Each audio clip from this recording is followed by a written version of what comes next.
over here, and it's clear to see that Mr. Sari's had a fantastic start in this game. He's going to continue to develop at the back post now. Who's lurking for it?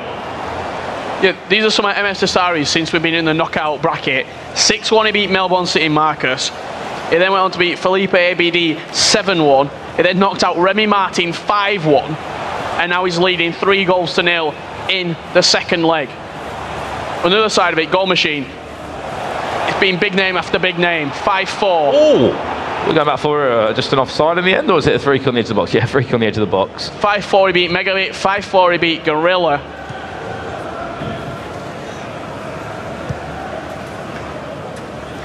It's just one of them. Every tournament he's just getting better and better, isn't he? MS Dasari there, he did exceptionally well in Vancouver, I believe, where he took the win there. He's going to be 4-0 up now. Cheeky chip off the bar. Liquid football from the Saudi Arabian.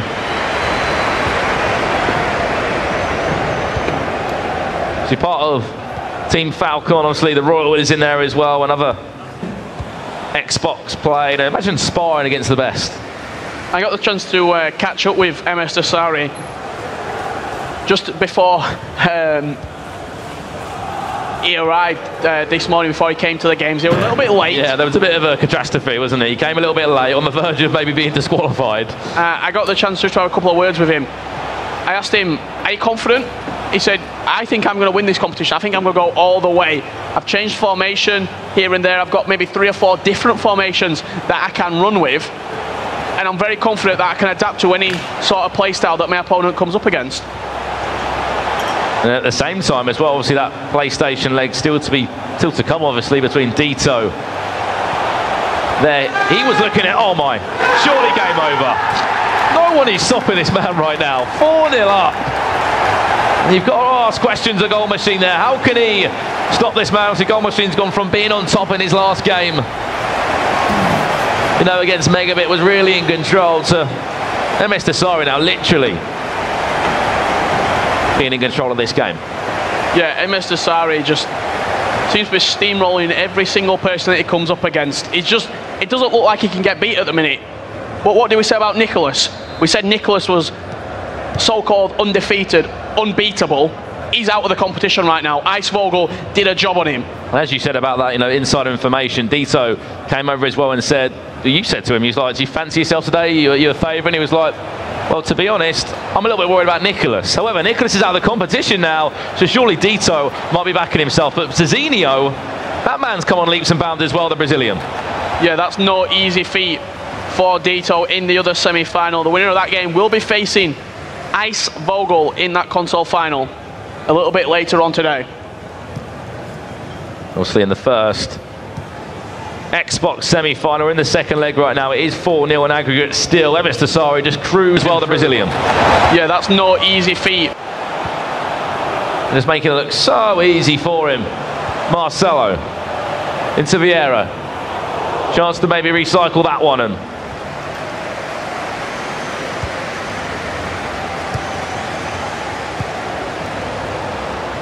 R9 for Goal Machine, looking to get anything going forward. It's just not really clicking for him right now. MS Dasari in complete control of this game.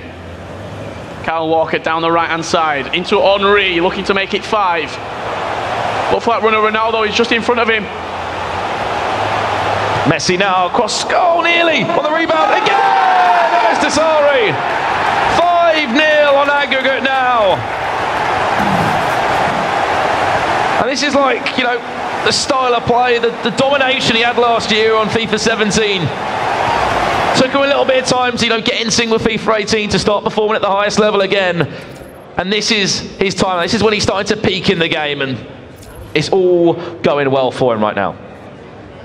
Yeah, everything is a positive right now for MS Dasari. He's playing with the 4-4-2 second variation. Probably the only player that I've seen at this tournament play with that formation. Hullet and Vieira are the 2 CDMs in there.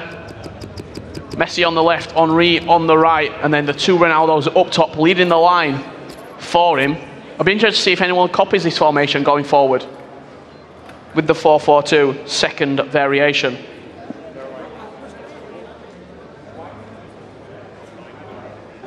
Well, here we go then. How do you bounce back from this one? You're 5-0 down, Richard, in the second leg. I know there's been a number of upsets that Goal Machine has done, but if he was to do this one as well, it would probably be the best comeback in competitive FIFA, but really, against a player like MS Tassari, it's going to be some job for him.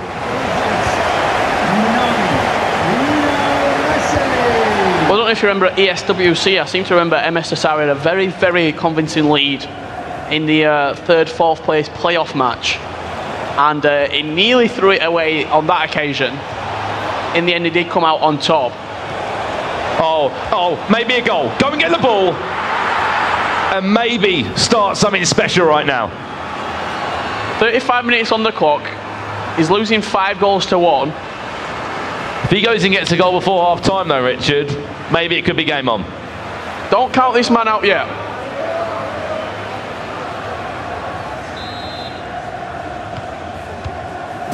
And will there be maybe another one back before half-time? If you have just joined, second leg action on the Xbox side of things. The man from Canada, Goal Machine, is currently losing 5 goals to 1 on aggregate. MS Tassari, on the other hand, is free-flowing right now. You'd have hated to think if he did get disqualified, obviously, maybe woke up a little bit late or stuck in some traffic this morning. On his way down to the venue in Manchester, which will be heating up here in the Victoria Warehouse. Back to goal. Messi there just losing in the upper body battle. Could have maybe said a penalty potentially there, but on this occasion, referee does let it go. I'm sure if the Bullock was here, he would be telling us all about the referees. Which, you know, it does sound crazy to this. Different referees in the games. These guys will know who they are. Oh, on the follow-up, if he can get that one away, play it back across goal. Here we go. Go and get the ball and maybe start something special. No emotion from Goal Machine. 5-2 the scoreline right now. We said if we can get 2 goals going into half-time, maybe we're about to see a miracle in Manchester.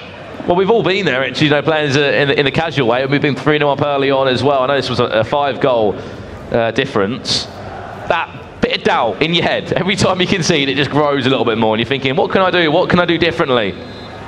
The best thing that MS Tassari can do right now is go and score straight away. Yeah, try and completely kill the momentum of Goal Machine.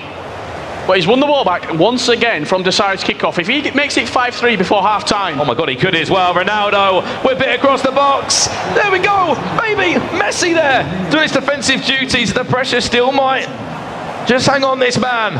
Oh no, they're just falling over each other there. You've got to feel sorry for Goal Machine. Added time of 3 minutes. Are we done or one more attack? Will we see? Imagine if MS Tassari goes down the other end and scores a goal, in fact. Look at the back post run. Watch it there. Has the shot instead. David Ayer.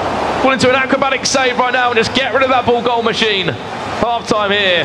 And we are really starting to heat up in this game. Yeah, what an effort that was from Ronaldo. We actually rarely see just normal shots at this level, Brandon. Usually it's a low driven or it's a back post cross into a header, that sort of thing, or a finesse shot from the edge of the box. That was just a regular power shot across the goalkeeper. Ronaldo forcing a good save from De Gea.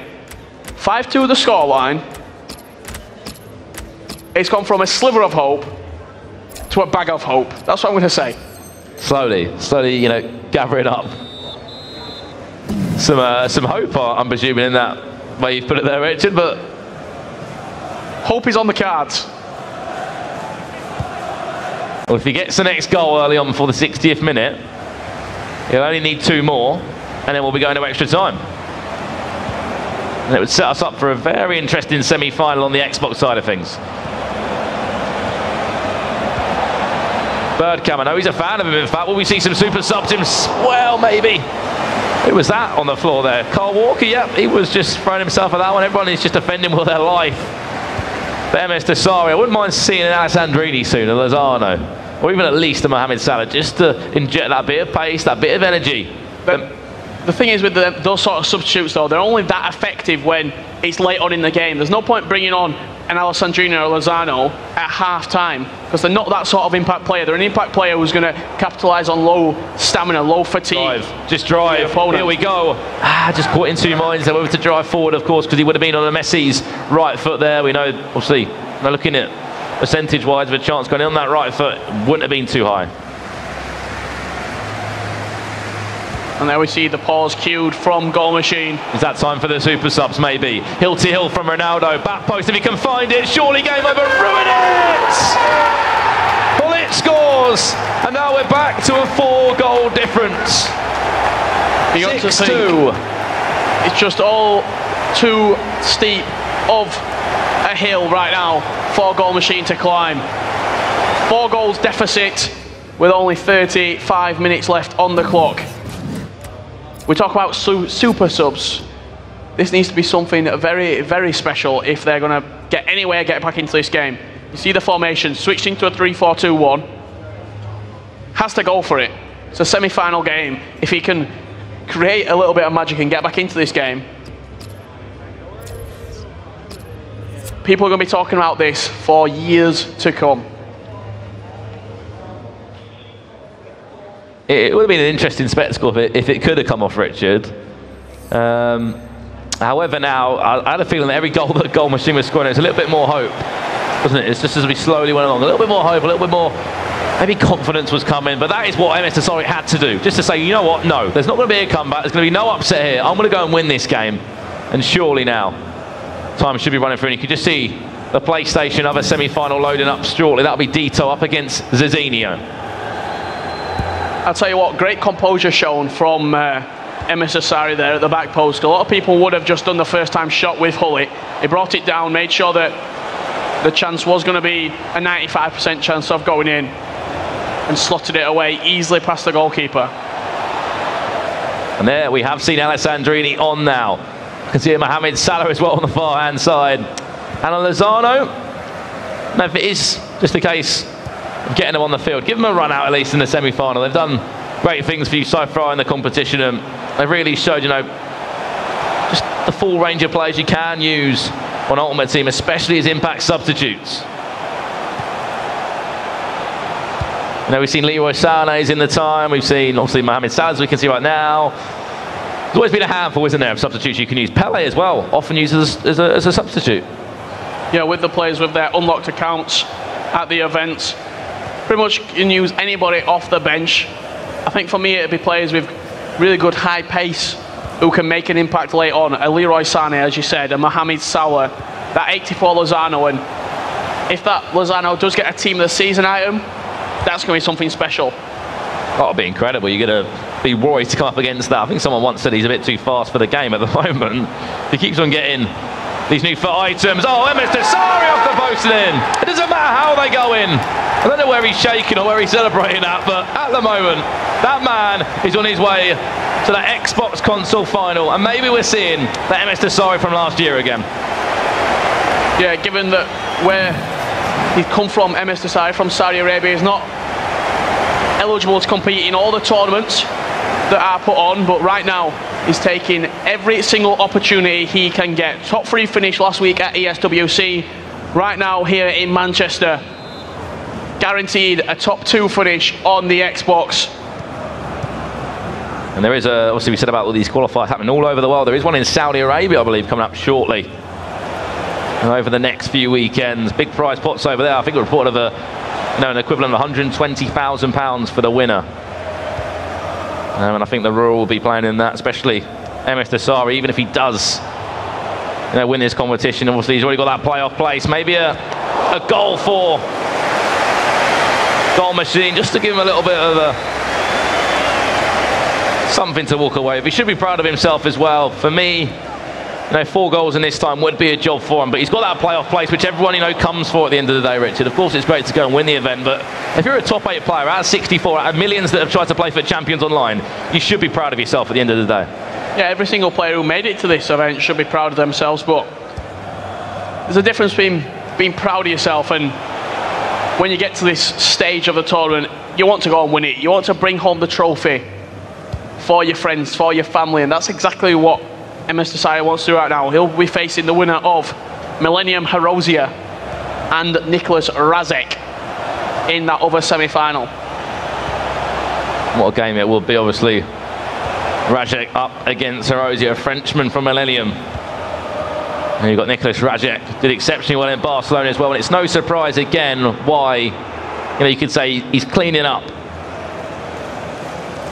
that handful of players that did exceptionally well last year, there's a number of them still in the tournament at these kind of stages.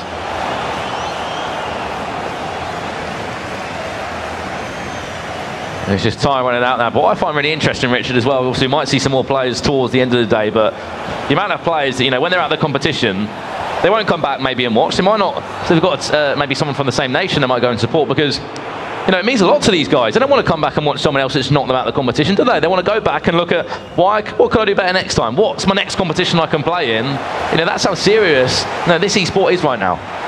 Yeah, I think analysis is something that the players have started to realise is very important, to look at the mistakes that they've made, to look at how they can improve their game. And not only looking at themselves, but look at their potential opponents. I'm sure when the bracket did get released last night, Desari probably looked at it and thought, because in his mind, he's going to win this tournament. He's probably looked through and thought, who do I need to beat on the way to lifting that trophy? Looked at how they play, analysed what they're good at, analysed what their weaknesses are.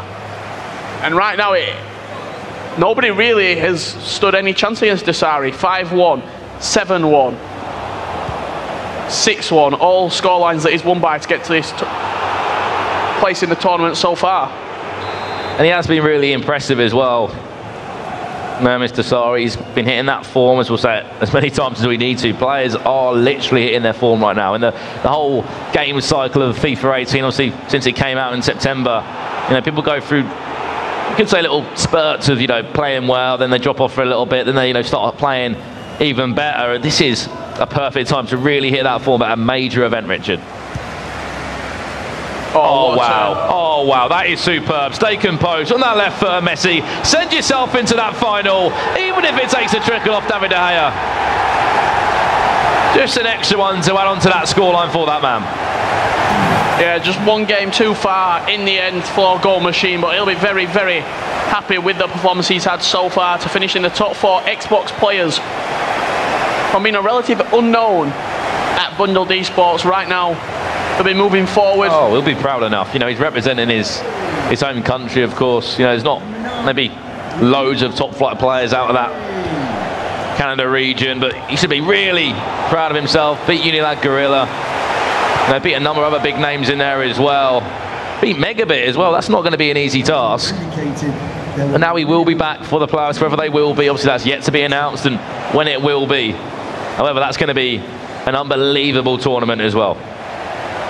Alessandrini trying to find a way through there. No. And added time of 3 minutes, Richard. And MS Desari will be the first man. Oh, wow. Ronaldo, stop showboating. He is just cruising through. Cruising through to the Xbox final. No one really has gave MS Desari that hard of a challenger. I think the only person to beat him was probably Janos in that Swiss style format. He will be going through to the Xbox final and will face the winner of that other semi-final between Millennium Herozia and Nicholas Razek. It will be indeed. We'll be looking at some of those highlights from that game very shortly indeed, Richard. But MS Desari, he's just playing incredible at the moment. Some incredible feat from Saudi Arabia, of course. I'm sure there'll be a number of Saudi fans supporting this man, as we saw in the ESWC as well. We got 3rd place there on Xbox. However, how he deconstructed this game, how he deconstructed the man from Canada, Goal Machine, after, you know, he was full of confidence, was just incredible. Some of the goals he scored there, Ronaldo, bullet. It looked so easy, broke the game into stages, and it was right at the end there. We just didn't have to run through with Messi, but talk to me of some of these goals he scored. Yeah, R9, the main man for MS Desari in that final third, and this was the final goal. Messi slotting past De Gea, couldn't do enough with his legs. And in the end, MS Desari, 8-2 scoreline, Brandon. However, he will be facing Nicholas Razek or Herozia from France. So will anyone be able to stop that man? You got to think, you know, on paper, looking at it from, you know, these big majors, Razek might just edge that one. Will he be able to stop MS Desari is a completely different question in itself. However, obviously that one is still to come alongside Zizinho up against Dito now, but it's a tough one. It is a real tough one here. Yeah, real tough one. All the semi-finals remaining will be coming up after this short break. And don't go anywhere, because that Team of the Season announcement is coming up soon.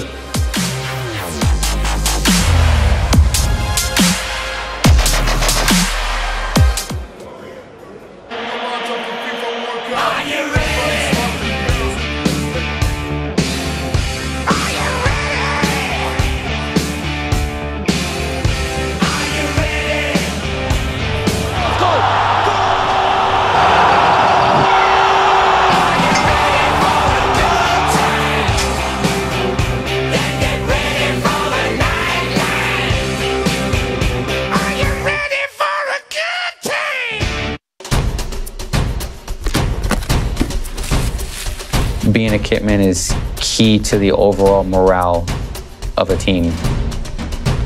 You know, we're the first ones here and we're the last ones to leave. Good weather, bad weather, we're out there with the players.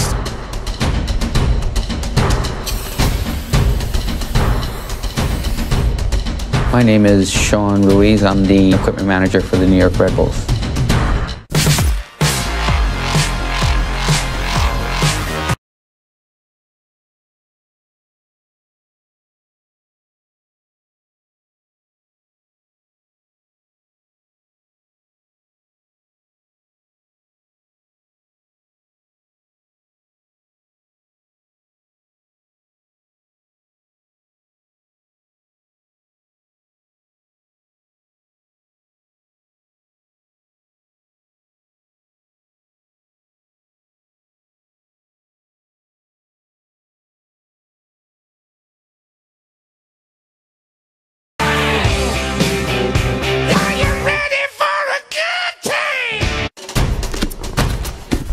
You know, we're the first ones here and we're the last ones to leave.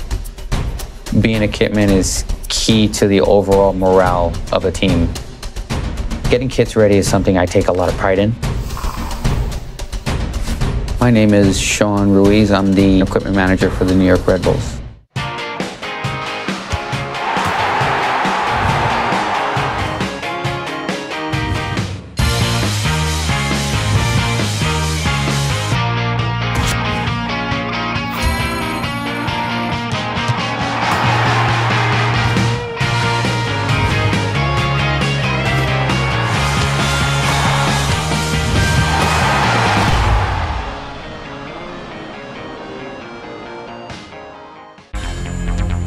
The FIFA 18 Global Series is brought to you in part by Turtle Beach.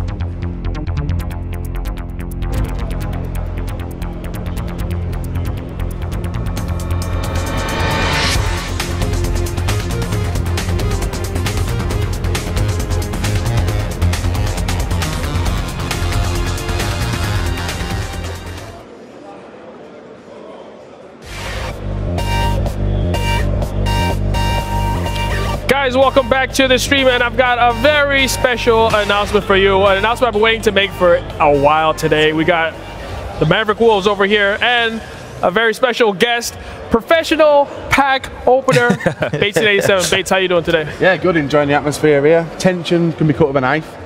And now we're all here for Team of the Season.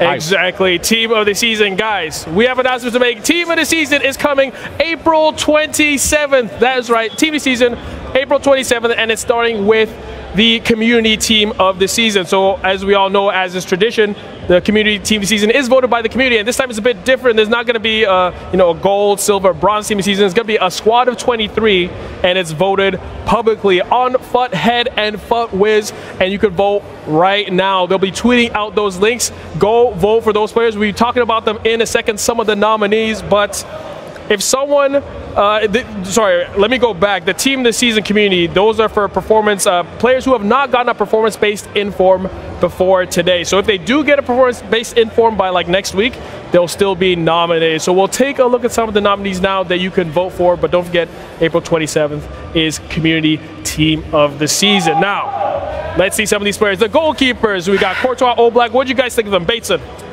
Well, straight away, Courtois stands out. Premier League goalkeepers, we all love them. Pope as well, Burnley goalkeeper. We'll get a nice boost on that item as well. There's also Oblak right there. Yeah. He could rival De Gea. Unbelievable. I mean, look, the stats he's potentially going to have. Oh my, what a player he'll be. And yeah, rival De Gea is your choice if you've got two icon centre-backs. I mean, he still will not be any match for Team of the Season Lozano, but let's look at the Team of the Season Community Defender nominees. So there will be some silver nominees and bronze nominees here and there, but let's take a look at these. I mean, who stands out for you guys? For me, Chiellini. I mean, he's a beast as it is, but if he gets a Team of the Season version, he's going to be unstoppable. I mean, he's been one of the best defenders in the football game for years on end. Unfortunate with Juventus not to go forward in the Champions League, but Team of the Season, Chiellini would be amazing. Again, no match for Lozano, but I mean, Bates, would you take a PK Team of the Season? I would be like ignoring all them players there. Robertson, the next Roberto Carlos. That is true. A lot of the League semis, everything. He's got it all. A lot of the Liverpool fans will be ready for that, Robertson. I think maybe some of the pros might use him. He might be like the best left back in the Premier League if he gets a Team of the Season, right? All right, let's take a look at the midfielders now. Who are going to be the community Team of the Season midfielders? These guys have not had a performance-based inform yet. Who stands out for you? I think I like that Fabinho. He's kind of beastly if he gets a Team of the Season, right, Bates? Yeah, I'm liking Fabinho and Kondogbia, two beastly defender midfielders. Height on them as well, going to be high paced. And Lamar as well, you can see him just cropped into the picture there. He'll be an absolute tank of a player to play with. Mav, what about you? What do you think? For me, Fabinho's amazing, and of course it gives you that option to link in Neymar into teams that you potentially couldn't have before, so a very good option for your teams. I mean, we've got so many good Brazilians. You can make the most OP Brazilian squad with him. You've got Paulinho, you've got icon R9 Ronaldo, Neymar. It could get a bit ridiculous. Tasty. Very tasty. Very, very tasty. And last but not least, let's take a look at the forwards in the community team season. I like that Giovinco, Mariano as well, Vardy, Callejon. Does that? Oh yeah, look at the Spanish pronunciation we've got going on there. Hey, the Wolves. I mean, they got the pronunciation down. What do you think, Mev? I think Callejon. I've used him in this game. I actually used him in my Draft to Glory team for Weekend League, and he is so good. That pace, that dribbling, and the shooting is very good as well. So, Team of the Season version of him, I will get my hands on him for sure. He could be like a Syria Lozano. 100%. Exactly. Lozano is the best player in the game. Yes. No. Yes, he is. But those are the community team season attackers for you. Some great nominees. Wait, Jimmy, look. Excuse me. Jimmy, if you're going to interrupt me, you better be talking about a player that is better than Messi and Ronaldo it's a good combined. one. I promise. It's a very good one. Who could it be? It's our Lord, Nicholas Bentner. Oh. Yes. Okay. What? Yes, you heard it here first. Nicholas Bentner, our Lord, is going to get a card, potentially. He's a nominee, Team of the Season. How excited are you? I can tell you guys are quaking with energy here. Look at him. I'm sure he's going to get his whole family to vote. Yeah, I'm ready to quick sell my team there, Ronaldo. Best player in the world, Lord Bentner. But he's not bad. He links with Ericsson as well. Some good players to link with. 100%. And decent hairstyle as well. I like it. Decent hairstyle. So there you go. Community team season. You guys can vote on FUT Wiz and FUT Head. April 27th is going to be when it goes live, so you can vote right now. April 27th, community team of the season. So let's see what some of the other guys have to say. Thank you very much, Chew Boy. I mean, some of those players look very special. But speaking of special players, you might not have to wait till April 27th. You could get some very, very special Twitch rewards right now just for watching the stream at home. As long as you've linked that EA Sports FIFA FUT account to your Twitch account, we've been dropping some unbelievable prizes for the last few days. Today, it's all Manchester themed. We've got Prime Icon Rio Ferdinand. We've got Inform Aguero. We've even got 95 rated right wing Ronaldo. Cristiano Ronaldo, because that's the position he played, of course, in Manchester for Manchester United. We've got Team of the Year, De Gea, to name but a few. 5,000 packs being dropped into people's accounts as well. So some of you watching right now are going to win big. Stay tuned for more details. Make sure you've linked those accounts. Let's take a look at the lay of the land at the tournament here today. As you can see, we have 2 console finalists confirmed. We've got MS Dosari on the Xbox, and we've got Ice Vogel of Germany on the PlayStation. We're about to see some more semi-finals shortly to find out who they're going to be joining. On the PlayStation side, it will be either Zizinho from Brazil or Dito from Germany. It could be an all-German final on the PlayStation, which would guarantee a German player in the grand cross-console final, which is very, very interesting. So those semis to come, then of course the console finals, and then to finish off we'll have the grand final where the champion of Manchester will be crowned. For now though, we're going to join Mr. Jimmy Conrad.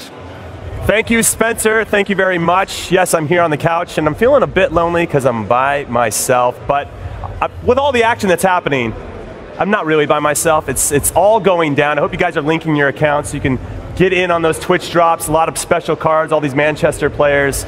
I think Lord Bentner is the one you should be going for, though. Let's be honest. And then I do have to admit that I was a little sad that Nicolas is out. He was my horse. He's the guy that I picked. And now Spencer does not have to sit on the ground anymore. Had he won, I think I would have been insufferable, so it's probably for the best that he didn't win. But he had a fantastic tournament. He was unlucky to lose to Ice Vogel. Ice Vogel now coming out of nowhere, it feels like, in some capacity, along with some other players. But Dasari, did you see him? Did you see him? Absolutely decimated Goal Machine. Goal Machine, our last hope for North America, is out, but he had a great run, and I look forward to seeing him in the next round in the playoffs. And we got some social from you guys. Looking down now, it's one. Imagine the final being Goal Machine versus Nicolas the Scenes. Well, unfortunately, that is not how it's going to go down. But I like to live in a hypothetical world with unicorns and rainbows. Maybe in that world that could happen. Or maybe in the playoffs. You never know. And then this one is from Mr. C. Walsh. Hashtag FIFA E World Cup. Falcon MS Dasari with a huge win there. I'd almost say a prototypical win. That's just a win that we expect from him. So if you guys want to see more action, keep it right here. We got some big games and big players coming up. Let's come back and join us.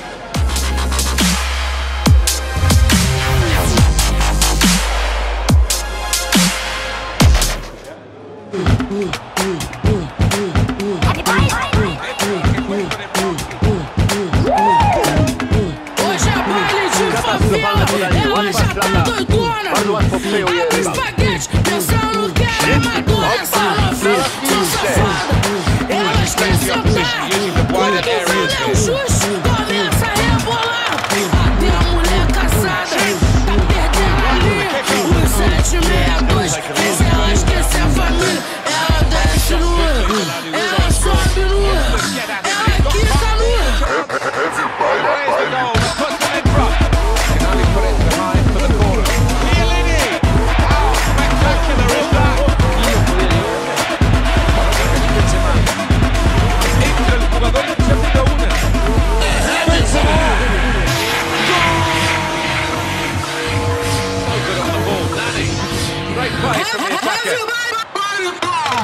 Hoje é resto do baile, ela já tá doidona. Abre espaguete, pensando que era amadora. Essa novinha são safadas. Elas querem sentar. Quando vê o bailinho, começa a rebolar. Ela desce nua, ela sobe nua, ela quica nua.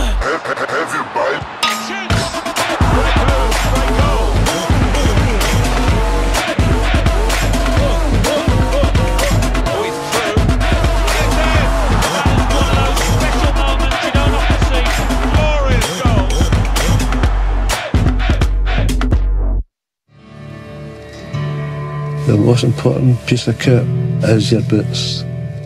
You must take care of everything properly. It's a very demanding job, kit. You get a lot of respect from the players. My name is John Clark. I'm the proud kitman for Celtic.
Yes guys, welcome back to Manchester. It's Spencer and I'm in a very unfamiliar position right now because I'm on the commentary / caster desk and I'm joined by the main man Michael LaBelle. It's the Spencer Mike combo. You ready for this? I am ready. I'm excited. We have never done this before. We were talking about this beforehand. I was like, I don't think we've ever teamed up before. Mate, it's going to be magical. Casting. It's going to be magical and the next game is going to be magical. We've got the next PlayStation 4 semi-final, Brazil versus Germany. Do you remember what happened last time Brazil played Germany in a major tournament? it got pretty messy, okay? It got very messy for Brazil, at least. This time, Germany will be hoping to do the same with Dito against Zizinho, right? This is a big, big matchup, mainly because everyone's favourite for the PlayStation is gone. Nicholas is gone. He's not waiting for them in the final. It's Ice Vogel. So anyone will feel like they can win this now, right? And I've had Dito as my favorite, actually. To be fair, that's true. That's true, not just saying that on the cast. That is true. Yeah, so I think that Dito should, if he continues doing what he's kind of shown earlier on in the tournament, that we're getting another W here. He should control the game.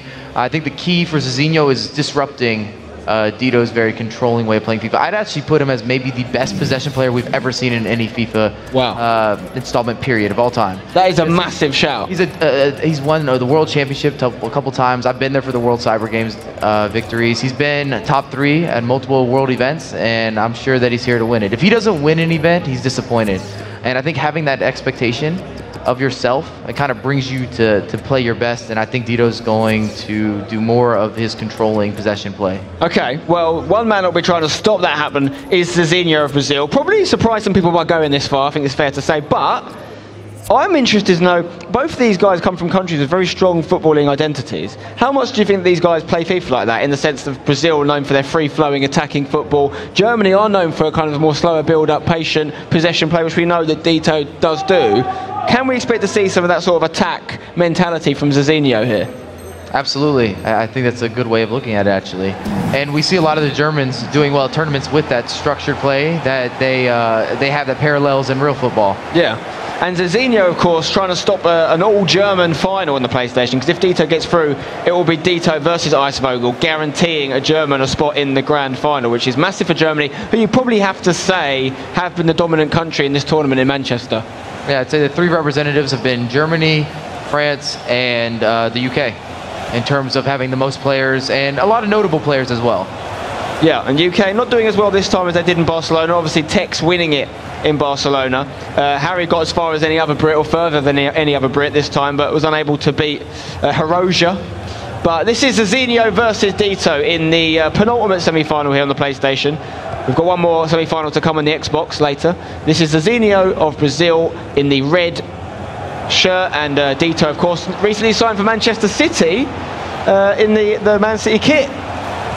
And this is one of those games where an opening goal means so much, especially if Dito were to score, because he's going to look to really possess, and he puts a lot of pressure on you, not just in the game, but also mentally, where you know you can't give up many opportunities. It's just difficult to get the ball off of him. Yeah, we talk a lot about players when you expect to see high-scoring games. Dito's probably not one of them. Absolutely not, actually. And we've seen so many high-scoring matches in this FIFA tournament here, and Dito is more of the low-scoring, a lot more structured, doesn't mind being ahead by just 1 goal in a lot of different circumstances. Okay, well, Zizinho will be looking to upset the apple cart and put Dito out of his comfort zone by getting some goals early doors and making Dito come out and play, which he's got a chance to do here with Ronaldo inside the box. Oh, he's a long-term finish! Honestly, from that angle, it had to be perfect on the left foot of Ronaldo, and it was perfect. We talked about getting Dito outside of his comfort zone. He's well outside of it, Mike. Absolutely. That's the worst thing that could happen for Dito. The Brazilians in the chat are probably like, that's what you get, Mike, for taking Dito in this matchup. Well, that was inch perfect, that finish. Unbelievable. And a beautiful usage of the heel-to-heel in order to get Ronaldo to full speed almost instantly. And like you said, the finish, spectacular. So Dito's going to want to reset the status quo as quickly as he can, come out, get the equaliser. But Zizinho's got something to hold on to, a long way to go, of course. These games are all a 2-legged match, so Zizinho's got a long time to hold on to this. And it won't be easy. Dito tends to try and control the game, suffocating his opponent out of possession, but he has to play a little bit more lively now. Zizinho won't mind sort of sitting back a little bit deeper because he's got something to protect.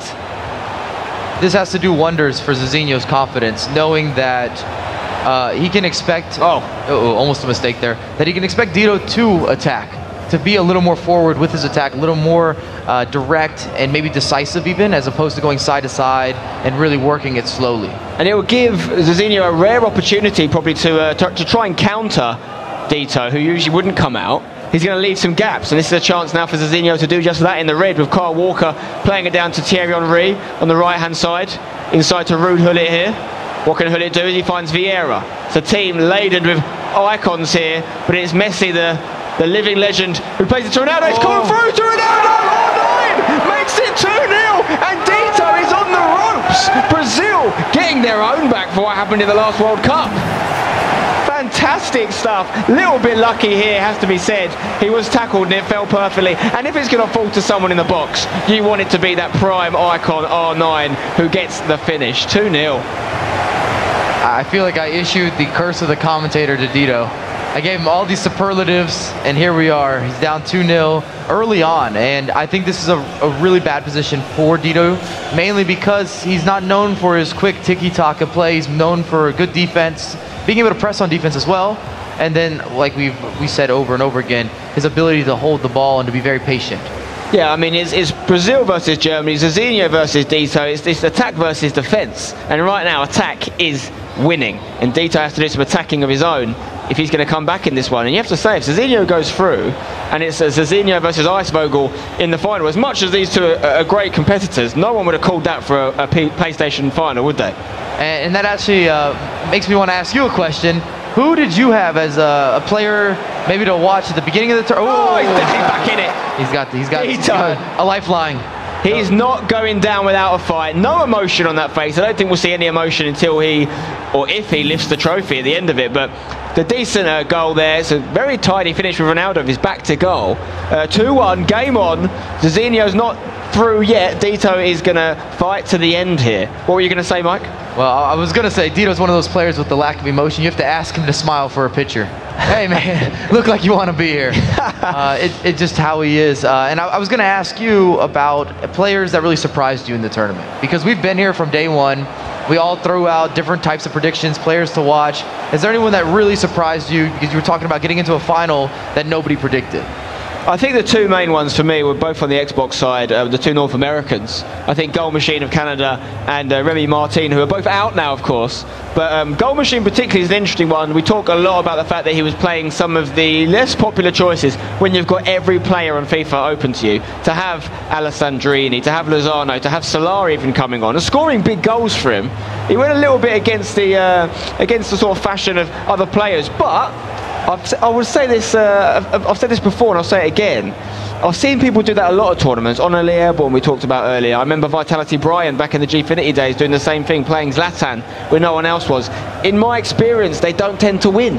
These guys go quite far, but I've never actually seen someone come and win a tournament really with those unpopular choices. And I think ultimately it's those marginal gains that work against them. Maybe a chance missed here or there that a Ronaldo or an Henry would have scored. So, but those two are the big shocks for me. Remy Martin also, shout out to him as a real-life baller. We played with him a pickup game a few days ago. Got some decent techers, the lad. And I'm guilty of learning that the hard way. I've been to tournaments where I've taken players, maybe not the Lozanos and the Alessandrinis of the world, but last year at the FUT Champs Regional in Vancouver, I used George Best instead of using Team of the Year Messi because of how much time online I had spent using George Best. And I almost instantly regretted that after my first match and I saw what Messi was able to do. I think that's a tricky one because you look at Best versus Messi in that example. They're different players, different strong feet. Hello, 2-2 Shirley. What a save from De Gea. Chance for him to equal it up there. It still could be. De Gea again, saving Zizinho there.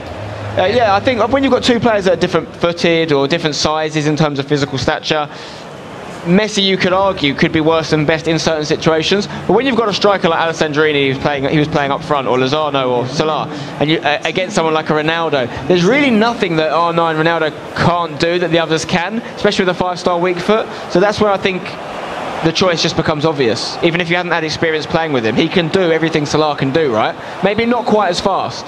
The only thing that Solar has over, say, R9. Anyway. That's still debatable. Yeah, I mean, he's almost perfect in terms of stats at least. Half time here. 2-1 to Zizinho. Brazil on top of Germany right now. Not many chances as we'd expect in a game that involves Dito, which tends to be a midfield battle of attrition. Can Zizinho go all the way and see this one out? We'll see. I mean, it's back to square one almost. I mean, he's still got a 1-goal lead, but I think Dito's feeling a lot more comfortable in the match. He got that goal back, and I don't think he minds if this game stays in a very cagey affair, and that's kind of what we've seen so far, where they're kind of feeling each other out, and they've each been very efficient with their opportunities. One thing I'd like to ask you, Mike, as I think you won't mind me saying, one of the elder statesmen in the group of pro players here. Thank you, thank you. Still young, of course, at heart. But the reason I bring that up is Dito is the oldest player here. How much when you're playing a tournament like this and you're going up against someone potentially 12, 13 years younger than you, if Dito had matched up against, say, Tex, for example, how much do you think these young guys have got something I haven't anymore in terms of reaction speed, or how much do you think, well, I'm going to show them who's boss and they're not going to have the experience I've got? Are you threatened by the youth of today, or do you like the chance to put them back in their place? This has been a real big debate in the community, I would say, over the last couple of years, where we've had all this new exposure and a lot of new stars coming out of the woodworks in terms of FIFA and esports.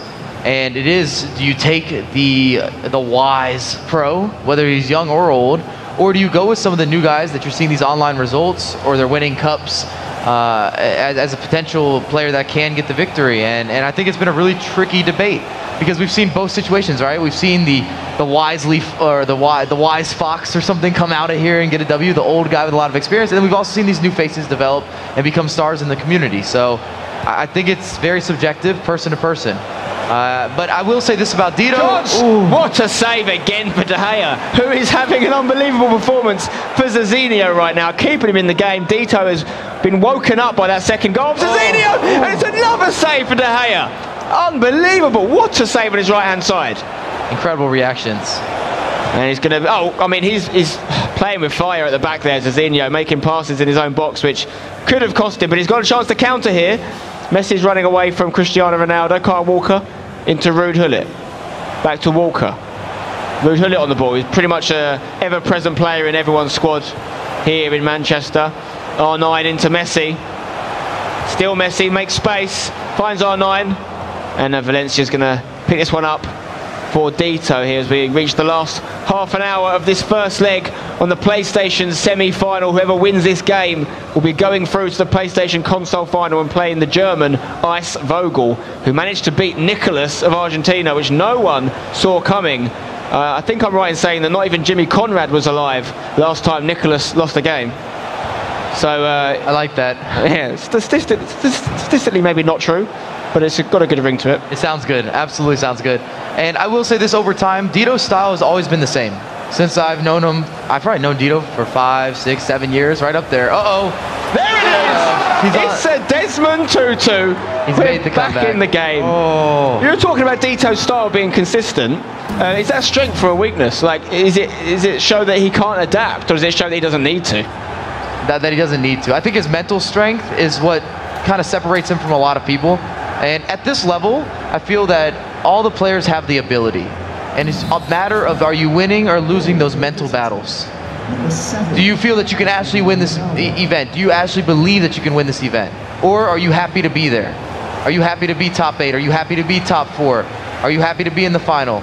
It really comes down to that desire and self-belief, I would say, because these guys don't have somebody behind them in their corner saying, you can do it, Dito, you can do it, Zizinho, excuse me. And you have to believe in yourself and what you've been doing with practice via the weekend league or playing versus other professional players. And if you just look at the faces in the bottom corner of the screen here, I mean, Dito, he's such a kind of upright, rigid man. He's like RoboCop, the German version. And but that kind of comes across in the way he plays. It's very like, you get the impression, I mean, I've had the experience of doing this. He gives a very firm handshake.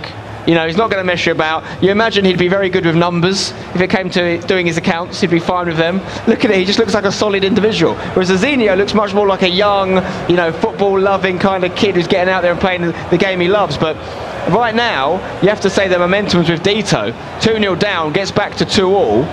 And Zizinho's got a whole load of work to do again. He's not really getting much of the ball. Dito's mojo is in full flow.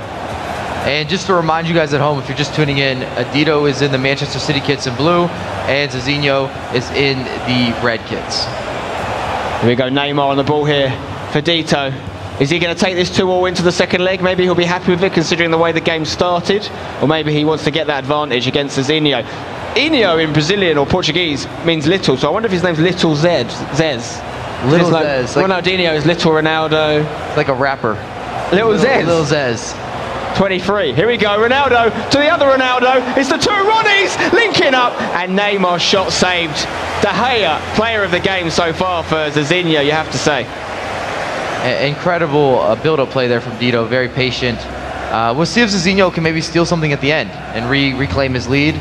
I think this is anyone's game for the last 10 minutes. He really hasn't been in the matchup though since that 2-0 goal. It's been all Dito, but there's a chance here for R9 Ronaldo. He's got runners off of him. He looks to go inside. It falls to Patrick Vieira. Oh, Ruud Gullit with the huge interception there for Dito. And he can go up the other end now and try and create an attack with Valencia into Maldini, the Italian legend at the back there. Icon, I should say. Ramos. Marcelo. The pass made in Madrid. Ramos is going to switch over to Valencia. Obviously a player for Manchester United. We're here in Manchester. We're giving away a lot of Manchester-related players as well in the Twitch drops. The likes of Inform Aguero, the likes of 95 rated FUT birthday Cristiano Ronaldo on the right wing, the likes of Prime Icon Rio Ferdinand, 97 rated Team of the Year De Gea, who's having an absolute blinder. It just sounds lovely saying that. 97 rated.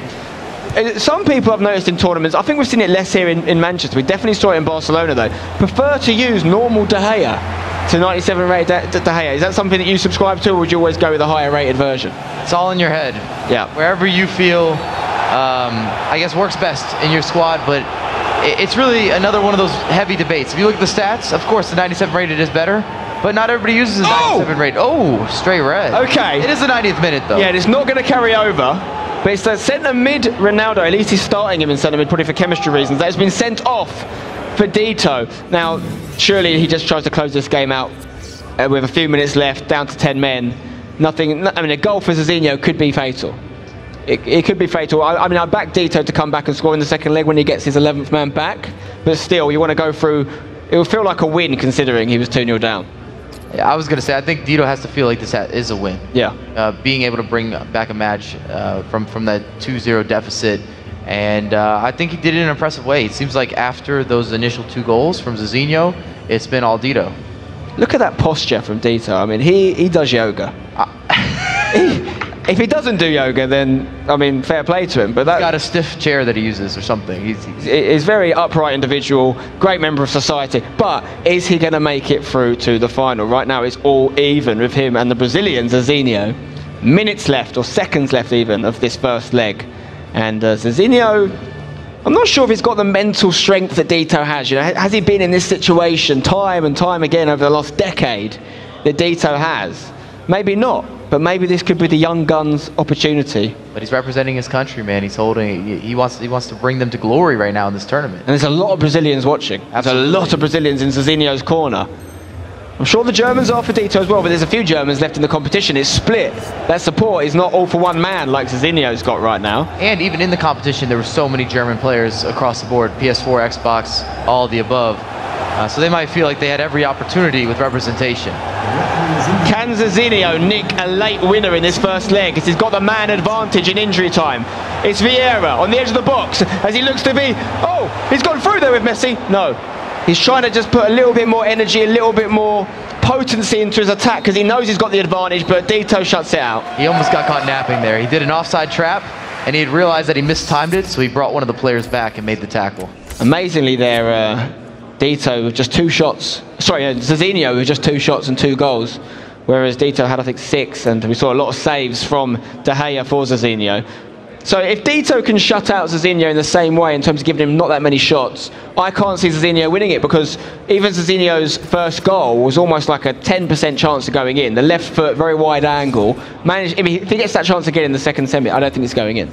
And his second goal, if you remember, was a chase-back tackle that kind of went into his favor. Might have been considered a little bit lucky. And then either way, he took those chances. For sure. I mean, that's all you can do. But there's an element of luck for sure with Zizinho there. Is he going to go that way again in the second leg? Probably not, statistically speaking. Dito, even though he's drawing right now, you'd say based on that first leg, has the upper hand and is more likely to go through. I could be wrong. Brazilians, don't at me, all right? I'm just saying what I'm seeing.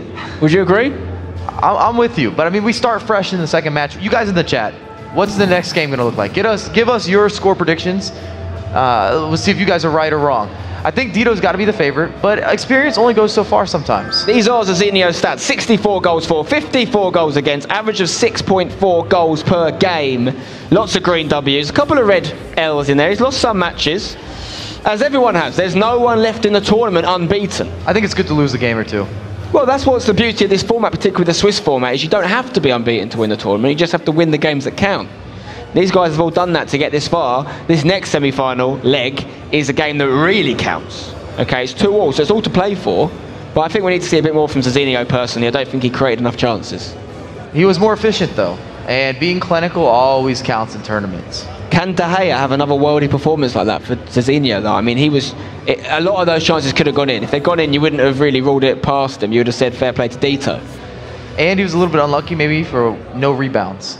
Yeah, he didn't get that luck. He had a couple shots that rebounded perfect location, just nobody was in that spot. They weren't making the same overlapping runs and weren't able to tap it in. Either way, it's anybody's game. Second leg, it's basically 0-0. I know it's 2-2, but whoever wins this game is going to be the victor moving on to the final. If you were Zizinho right now, you've just played that leg, what would you do for the second leg? Would you change things?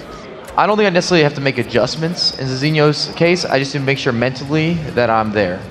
Don't think about the previous game. I think it's a mistake we all have made many times playing FIFA. You carry the previous match into the next game, and it affects you.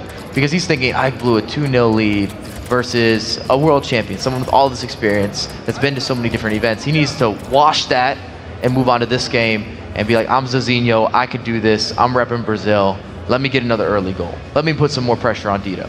Dito's had to make a lot of comebacks. At some point, you're not going to make that comeback. You can't keep relying on him. 100%. Zizinho is in the top 8 goal scorers in this tournament, which makes you think he's created a lot of chances, which makes you think he's going to be quite good at that. But he's not done it against Dito in that first leg at least. He's only created a couple of chances and he scored from them both. Shows you what happens, but maybe when you match up against a player of Dito's standards, those stats go out the window if you can't do it against the best. And Dito is definitely one of the best. But will he be the absolute best and win the whole tournament? Well, he's got to win this leg if he's going to do it. As things stand, we'll go through the extra time. We'll have penalties. No one wants to play a German in penalties. But it could be happening unless one of them can get the upper hand and get a goal in this second leg. We've got Zizinho from Brazil in the red kit here. Dito in the Man City kit, who he represents and plays for. And Man City, let's talk about them. They must be looking for a big win at a tournament since they got in the scene nearly 2 years ago now, or a year and a half ago. They've been present, they've been a great addition to the scene, but they haven't really come and dominated anything yet. It's just a club like Man City will be wanting to do that. Zizinho with a chance, almost taking the lead right at the start again. That was hitting the back of the net. That was hitting the back of the net. Big time deflection. Huge chance there, but yeah, big tackle. I think it was from Maldini for Dito. But yeah, let's talk about Man City. How hungry will they be for a win here? Absolutely, no finals. Since they've entered esports, I don't even know if they have a top 4 before this event. Coming into this event, am I mistaken? Am I missing any results? I don't think so. No, obviously they signed Marcus Jorgensen, who won the Club World Cup last year representing Brøndby, but not done it for Man City yet. But they're making the right moves. Speaking of moves, there's the rebound we were talking about. Dito didn't get them in the first leg, but the luck has moved over. The wheel of fortune has spun in his favour, and he's now 3-2 up. And we talked about Zizinho being in the top 8 for goals scored. Dito is in the top 5 for goals against. So it really is attack versus defence. And right now, defence is winning. He's 3-2 up. Dito, defence is winning. Zizinho has to come out and score. Right now, Dito's going to the final. Defense wins championships.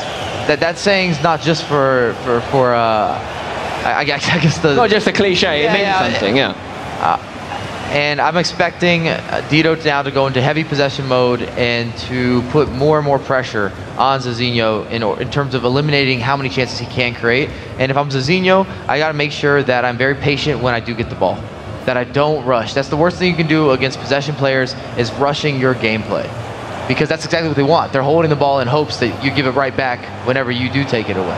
There is plenty of time still for Zizinho to get back in this, but Dito is an expert when it comes to closing games out and frustrating the opposition. And he's got a throw in here with Marcelo. He'll take his time looking for an option. Another man in a sky blue shirt. Ronaldo, back to Neymar. Here's Patrick Vieira, who goes for the left-footed switch over to Antonio Valencia. Going to play it back to Ramos. Antonio Valencia, Manchester United player, playing in the Manchester City kit. It doesn't sit right with me, but it's working for Dito. Patrick Vieira, into Ronaldo, almost beats his man, but it's a good tackle from Rio Ferdinand, and I'm not sure what Dito was trying there. Was that a cross that went wrong? It was a mistake. He had already pushed shoot prior to the ball falling to Neymar's feet, so it carried over. in terms of the input. It happens from time to time. It's rare to see at the professional level, but it does happen in FIFA where he had already looked to finish after the fake shot inside the box. Especially when they're making decisions at the breakneck speed that these guys are, it can easily happen. But yeah, 1-0 to Dito, 3-2 on aggregate. What can Zizinho muster up here for Brazil? Vieira on the ball here. He gives it away to Hullet for Dito. Every single time he does that, his chance reduces because Dito's so good at just holding on to the ball and watching that clock wind down. Zizinho needs a goal before the second half. You got to get something by halftime, or at least make a couple opportunities to put some sort of pressure on Dito, make him have to think about if he wants to make more adjustments, or to feel some of the pressure when he's holding the ball.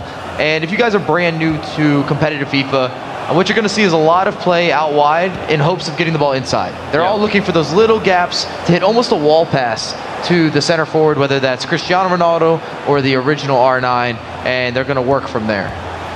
Definitely. And I think one thing that a lot of new players, or perhaps not top-level players, will find interesting about the pro players is the player they're selecting at any one time isn't always the one you think it would be. It's not always defensively speaking, it's not always the one closing down the ball.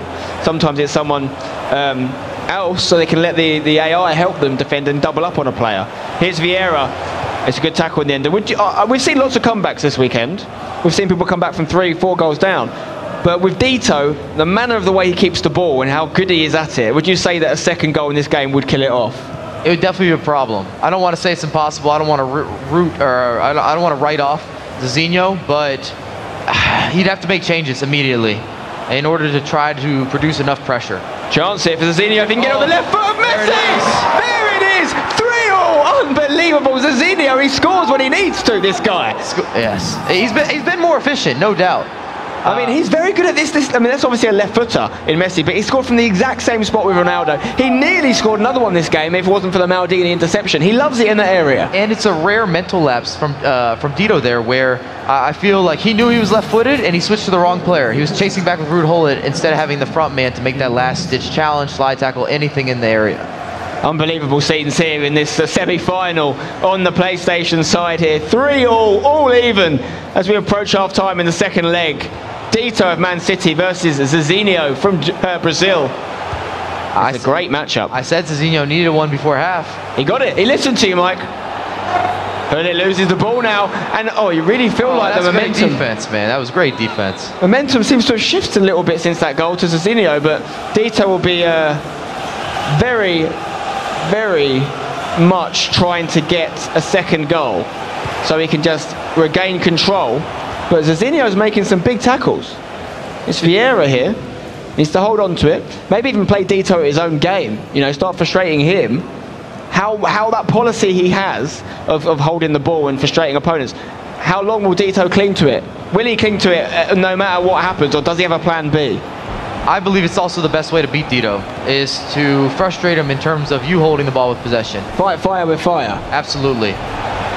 It's definitely going to be a battle of the wits when you're going through those possession games, but I think it's important. Ooh! What a strike from Zizinho! That's brilliant. I think he's had, 4 shots, 5 shots, and 4 goals. Incredible. I mean, I know we don't see a lot of shots from that distance at this level, but I said it myself. I said hit it, because when you get Ruud Gullit in that distance, you've got to hit it, because the chances are so strong of it going in. De Gea can do nothing, and just like that, the game has flipped back in Zizinho's favour. Brazil on top. Dito, what's going on, son? Can you make another comeback? That's the question. Has he got it in his locker? Has he got the... I mean, mentally, it's taxing just commentating on it, Mike. What's going through his head? This is where the experience really comes through. He is the RoboCop, though. He is the RoboCop. The German RoboCop. I love that. I hope Dito likes that as well. Emotionless. I mean, I'm sure inside his head, he's doing somersaults right now. Well, Zizinho certainly will be, but Dito... he needs to do something big as we get very close to the half-time whistle. And it could be now! Oh, 9! Oh, Ramos with an excellent stop there. There will be a minimum. This game has really gone up a level. It's been turned up to 11. And here's Ronaldo. Back to Vieira. Zizinho dominating the ball, but he gives it away there, and Henry's kicked it out, and the pressure might be getting to these lads. Yeah, we've seen a couple error turns or error passes in this match. Which might be the pressure of that big stage, that main stage. Everybody's watching you. All eyes are on you. Yep. And Zizinho seems to be doing well under that situation right now. Again, Dito's had slightly more shots, not a lot in it, but Zizinho has scored when it matters. And every time he goes through, he looks like he's going to score, which you can't really say for Dito right now. Absolutely true. And being clinical is crucial if you want to have a successful tournament. Nobody wins an event without being clinical. And we've got to talk about this event. I mean, personally, I think that the format, the Swiss format, is the best format I've ever been a part of a FIFA event. I think it's the fairest. I think the fact that every game is 2 legs is huge. But we've also got to talk about the fact that the sheer amount of games these guys have to play, it is mentally exhausting. It's actually physically exhausting. You wouldn't think so. They're not physically moving and running around, but they will feel like they've been involved in a 90-minute football match because the emotions that are going through their heads is just the same. And I couldn't agree with you more. The introduction of the Swiss format, I think that's the future of esports, because before that, it used to be those random drawings into groups and people would make excuses. You can't make an excuse in a Swiss format. I mean, there's still plenty of excuses flying about. You just have to go to Twitter to see them, but they're not valid in my opinion, you know? I think even Kurt we've not heard as much from since he got knocked out, because he knows, oh, he's only got himself to blame, and Dito will not let himself get beaten here. He keeps coming back. What a match. 4-all. I cannot call this one. The next goal could be the one that clinches it, Mike. Incredible. He won't go away. Pestering. 2-all in both games. We've seen it. We've seen goals. We've seen great tackles, great blocks, great saves. But we can't tell between these two lads right now. Brazil versus Germany. We don't know who's going through. We've already got a German waiting for whoever wins in the PlayStation final. That's Ice Vogel. Who do you think he'd rather play? I mean, would he like to go Dito because he's got, I'm guessing they're friends, you know, in the German scene? Or maybe he'd like to be representing Germany solo and go against a Brazilian. What do you think? Based on this match, who do you want to play? It's tough to say. I'm thinking myself, what could be going through his mind? He's going to know everything about Dito. But with that being said, I don't know if that's an advantage for him. But at the same time, you would guarantee the German progression. So I still think he'd go Dito, but it's going to be close. Depends how good friends they are, I guess. And also, I think, you know... They can't all be friends. They can't. It's a solo competition at the end of the day. You know, it's a team game they're playing, but they're individuals. They all want the personal glory, and they've been working really hard for it. Here's a chance now for Dito to take the lead again, and that's going to be a free kick in a dangerous area now. Rio Ferdinand might even pick up a card. Not someone you want on a yellow card, just centre-back in a game like this. I'm pretty confident he won't sub him off, but he's got to be careful there. And Dito's almost certainly not going to hit this free kick directly. We're going to have a quick pause, actually. It looks like Zizinho could make a change here. I don't think he's taking Ferdinand out. And we already saw a red card actually, which is very rare in tournaments unless it was one of those hack down situations. Is he going to bring 46 rated Foy on here? Is he? Surely not. A bronze benching. Well, that's rare as well. Let's keep the rating down, which is another one of those. I think it's more of a placebo effect, but a lot of us are guilty of doing it where you think your team might play a little bit better on a lower rating. But in this tournament as well, you kind of know the subs you're going to do, if you're going to do any. You probably only need 3, 4, 5 max. So you could, I mean, if you believe in that, there's an option to do it. Anyway, quick free kick here from Dito, who goes to Rudolli, and is blocked just in front of the line by Thierry Henry, and now he could counter. Zizinho could get a crucial goal here. Patrick Vieira holds off the ball well. Marcelo at left back, up to the Brazilian compatriot Neymar. That's going to be a free kick for Zizinho. This game is hotting up, Mike. Do you still think Dito's going to do it? I like how you keep putting me on the spot. I was going to ask you, how many goals do you think we have left in this match? Dito's already made 2 comebacks. I said that I thought Dito would get the victory. I can't turn my back on him now. I love all the Brazilians in the chat because I can already see them erupting with no. You are incorrect, my friend. I'm just happy that we're seeing good FIFA. I mean, this is 2-all. It's been efficient. Anybody that's watching this game, you can't debate that we're not watching like premium quality FIFA matches here in terms of the efficiency, the passing, the skill moves, the timing, all of the above. Couldn't agree more as Ronaldo shields off the ball well for Zizinho. Can he get that all? Perhaps crucial goal. R9 looking for space. 3 defenders round him. He creates the space. How did he get through there? I don't know, but De Gea stopped him. De Gea went into Gandalf mode. Thou shalt not pass. Henry on the ball. What can he do? Oh, I can't stand it, Mike. And FIFA can reward you sometimes for really getting in the mix of everything. Oh, beautiful drag. No! It's massive! Zizinho takes the lead, and everyone on Copacabana Beach is dancing. They can't believe what they're seeing. Oh, incredible. He's taken the lead. Germany, Dito, struggling, defense, losing to attack once again. Surely that's going to be it. This man just doesn't miss 1v1s. And that was just beautiful combination work with the dragbacks. I think we saw 4 or 5 dragbacks within the last 1 to 2 minutes of game time. And he mixed them up in a very creative way to get those angles. Okay, just under half an hour left here. 5-4 to the Brazilians, Azinho, who, some of which, maybe me, wrote him off after that first leg. He didn't create enough chances. Well, he shut me right up in this second leg because he's been phenomenal. And not even the might of Dito has been able to match it. I'm going to have to issue an apology on Twitter. Well, not yet, you're not. Because it's still 25 minutes and Dito looks lively. And Man City, he's in Manchester. He's technically a home player here, although he's from Germany. His club are local. And the Brazilian Azinho is a long way from home. Indeed. Ronaldo. If he gets another one now, it could be all she wrote. He tried a chip pass there, but it's been deflected off Maldini. And De Gea is going to send this one. He's going to take it a little bit of a chance there, Dito. Sergio Ramos into Vieira. He's got to up his kind of the speed in which he plays now. Dito, he needs to go up a level. I'm expecting to see changes shortly. Formation, tactics, everything. He doesn't necessarily have to change formations, but he for sure needs to maybe change the custom tactics. A little more speed in his attack. Like you said, he's more of a slow, controlled, build-up player. And I think it's at that point where he's got to start speeding up the game a little bit. And Zizinho almost trying to give Dito a taste of his own medicine here. And hold on to the ball, Neymar! Oh, he's doing wonders here, running rings around them! And if it wasn't for a last-ditch tackle from Maldini, it could have been all over. I mean, he's very good in the box, isn't he, Zizinho? Creating space out of nothing. But Ronaldo's got space now. And Dito could get back in it. He's been forced very wide. He cuts it back in! Oh! And R9 really not delivering on that shot. One of the first times we've seen Dito really feel the heat. He missed a great chance there, and I think he's nervous. I think that looked nervous to me.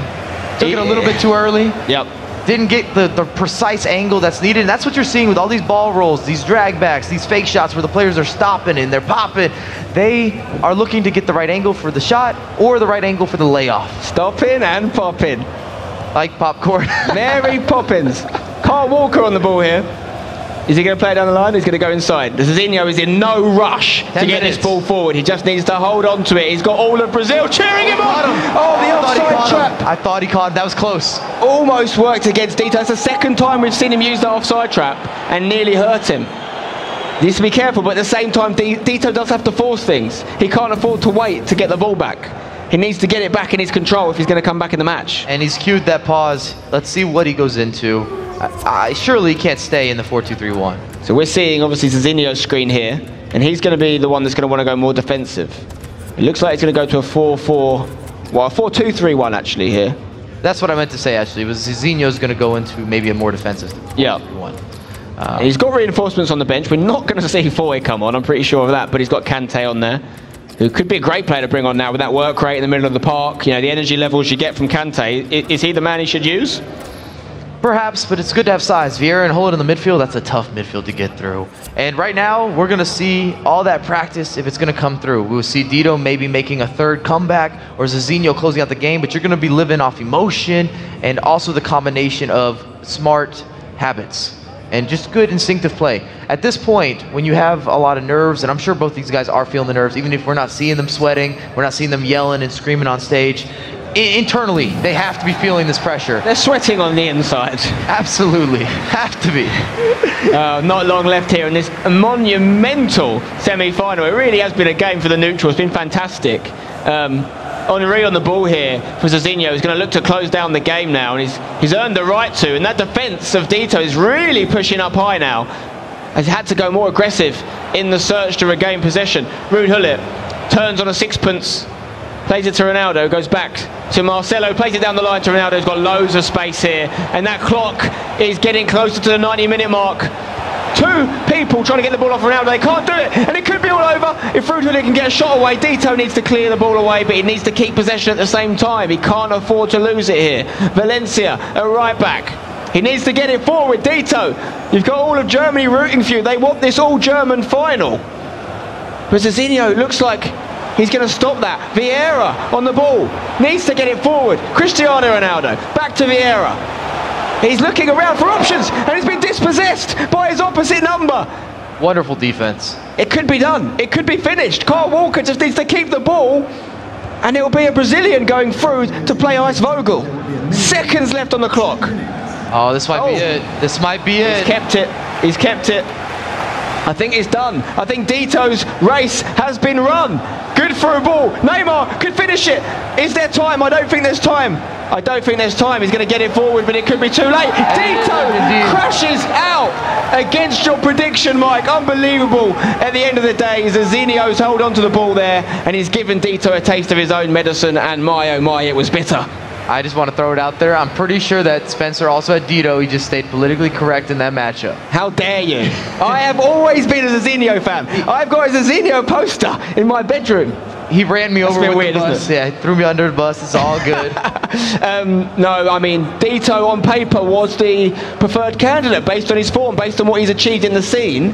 But you have to say that's not the first shock we've had, Mike. We've seen shocks all over the park over the last few days, and it's just another one to add to the collection. And I will say this, Zizinho was more creative, and it scored a better variety of goals. We saw long shots, skill moves, inside the box, outside the box, little intricate passes and turns.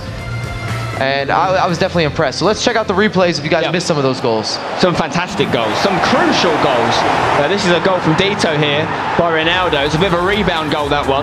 But then Zizinho comes back, gets the ball on Messi's left foot, and that was always going to go in there once he had it where he wanted it. This is a long ranger from Ruud Gullit. A crucial, crucial goal in the tie, that one, for the Dutchman. Past De Gea. Dito got one back on the left foot of R9 Ronaldo. De Gea could do nothing about that one either, but it was the man Zizinho with the last laugh. And look at this, creating space there with 3 markers on him. Really, really fantastic. Now though, we're going to jump over to the Xbox semi-final, second leg between Hiroja and Enrasek. It's France versus Germany, an all-European matchup. Who will be victorious? We're going to find out. Let's jump into the second leg now and see what's happening. Have you got a prediction for this one, Mike? No. Who are you going with, Spencer? I'm not going to get baited into this twice. Well, it's a difficult one, you know. Hiroja's been in fine form, knocking out not one but 2 hashtag players in hashtag Ryan and hashtag Harry. But Enrasek, let's not forget, he was the man that knocked out Gorilla in Barcelona. He's already got himself a playoff spot. Now both these lads do, of course. But it's a really tough one to call, you know. I'm going to say, purely because I thought Hiroja showed a little bit of weakness against Harry in his game, was a little bit lucky to go through. I'm going to say Enrasek, in my opinion. And I think Enrasek's one of those guys that he seems to be a favorite to me because he's in this same position over and over again, time and time again. And I don't know what it is, but I never hear people on social media talking him up. He goes under the radar. He's under the radar at every tournament, but he's always in the mix.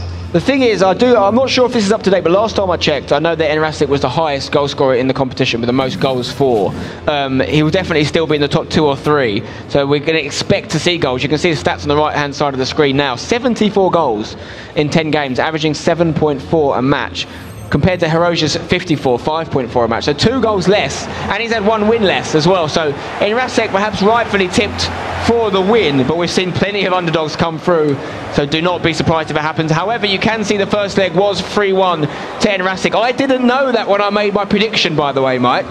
Whatever you say, Spencer. I'm just saying. I'm just saying. 3-1 to Enrasek here in this second leg of the semi-final on the Xbox side, and Hiroja could make things really interesting with an early goal. Ronaldo goes down.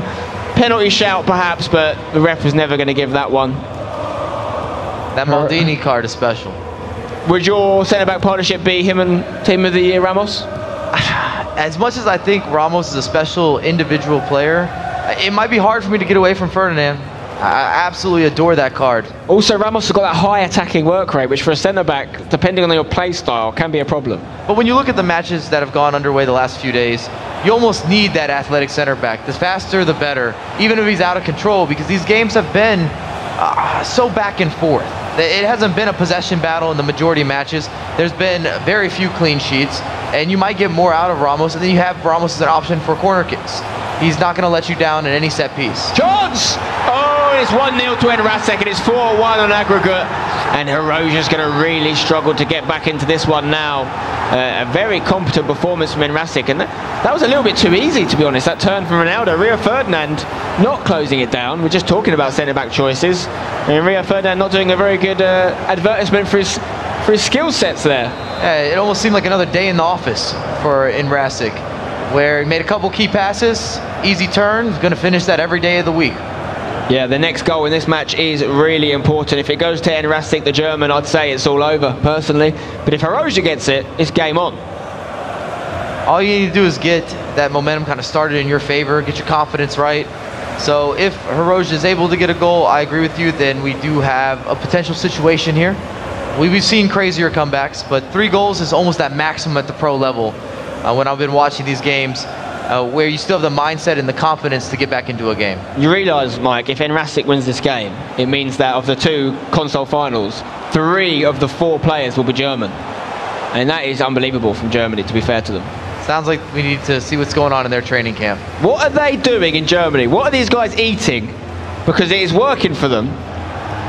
Unbelievable performances from the Germans here, but they haven't necessarily won. And of course, MS Dosari is the man waiting for the winner of this match in the final. And he's looked so good today and the last few days that he's going to be hard to beat whoever he plays.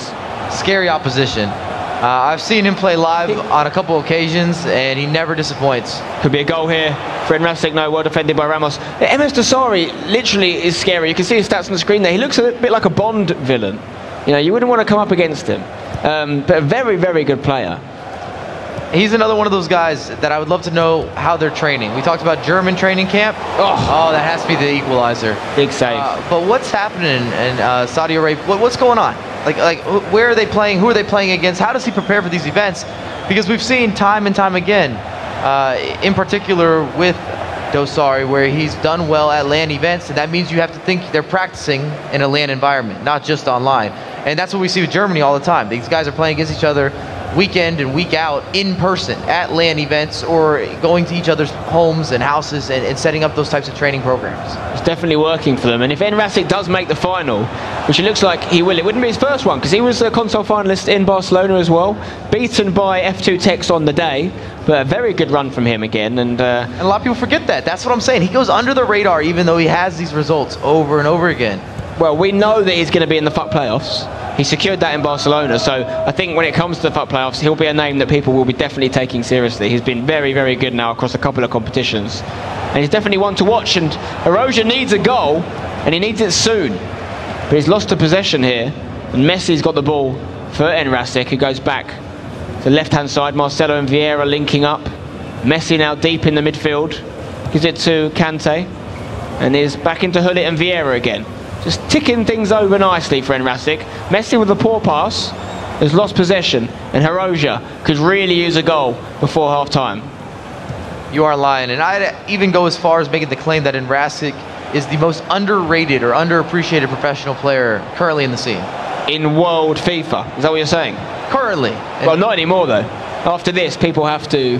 I would hope. Put him in that upper echelon. This isn't the first time that he's been in a position to win an event, and I just don't see him talked about in terms of weekend league results, in these types of tournaments, and just the pro scene. When people start saying, who's the best in the world? Who should I be watching? Whose gameplay do I want to replicate? And a lot of times Enrasic just doesn't come up, and he just stays under that radar.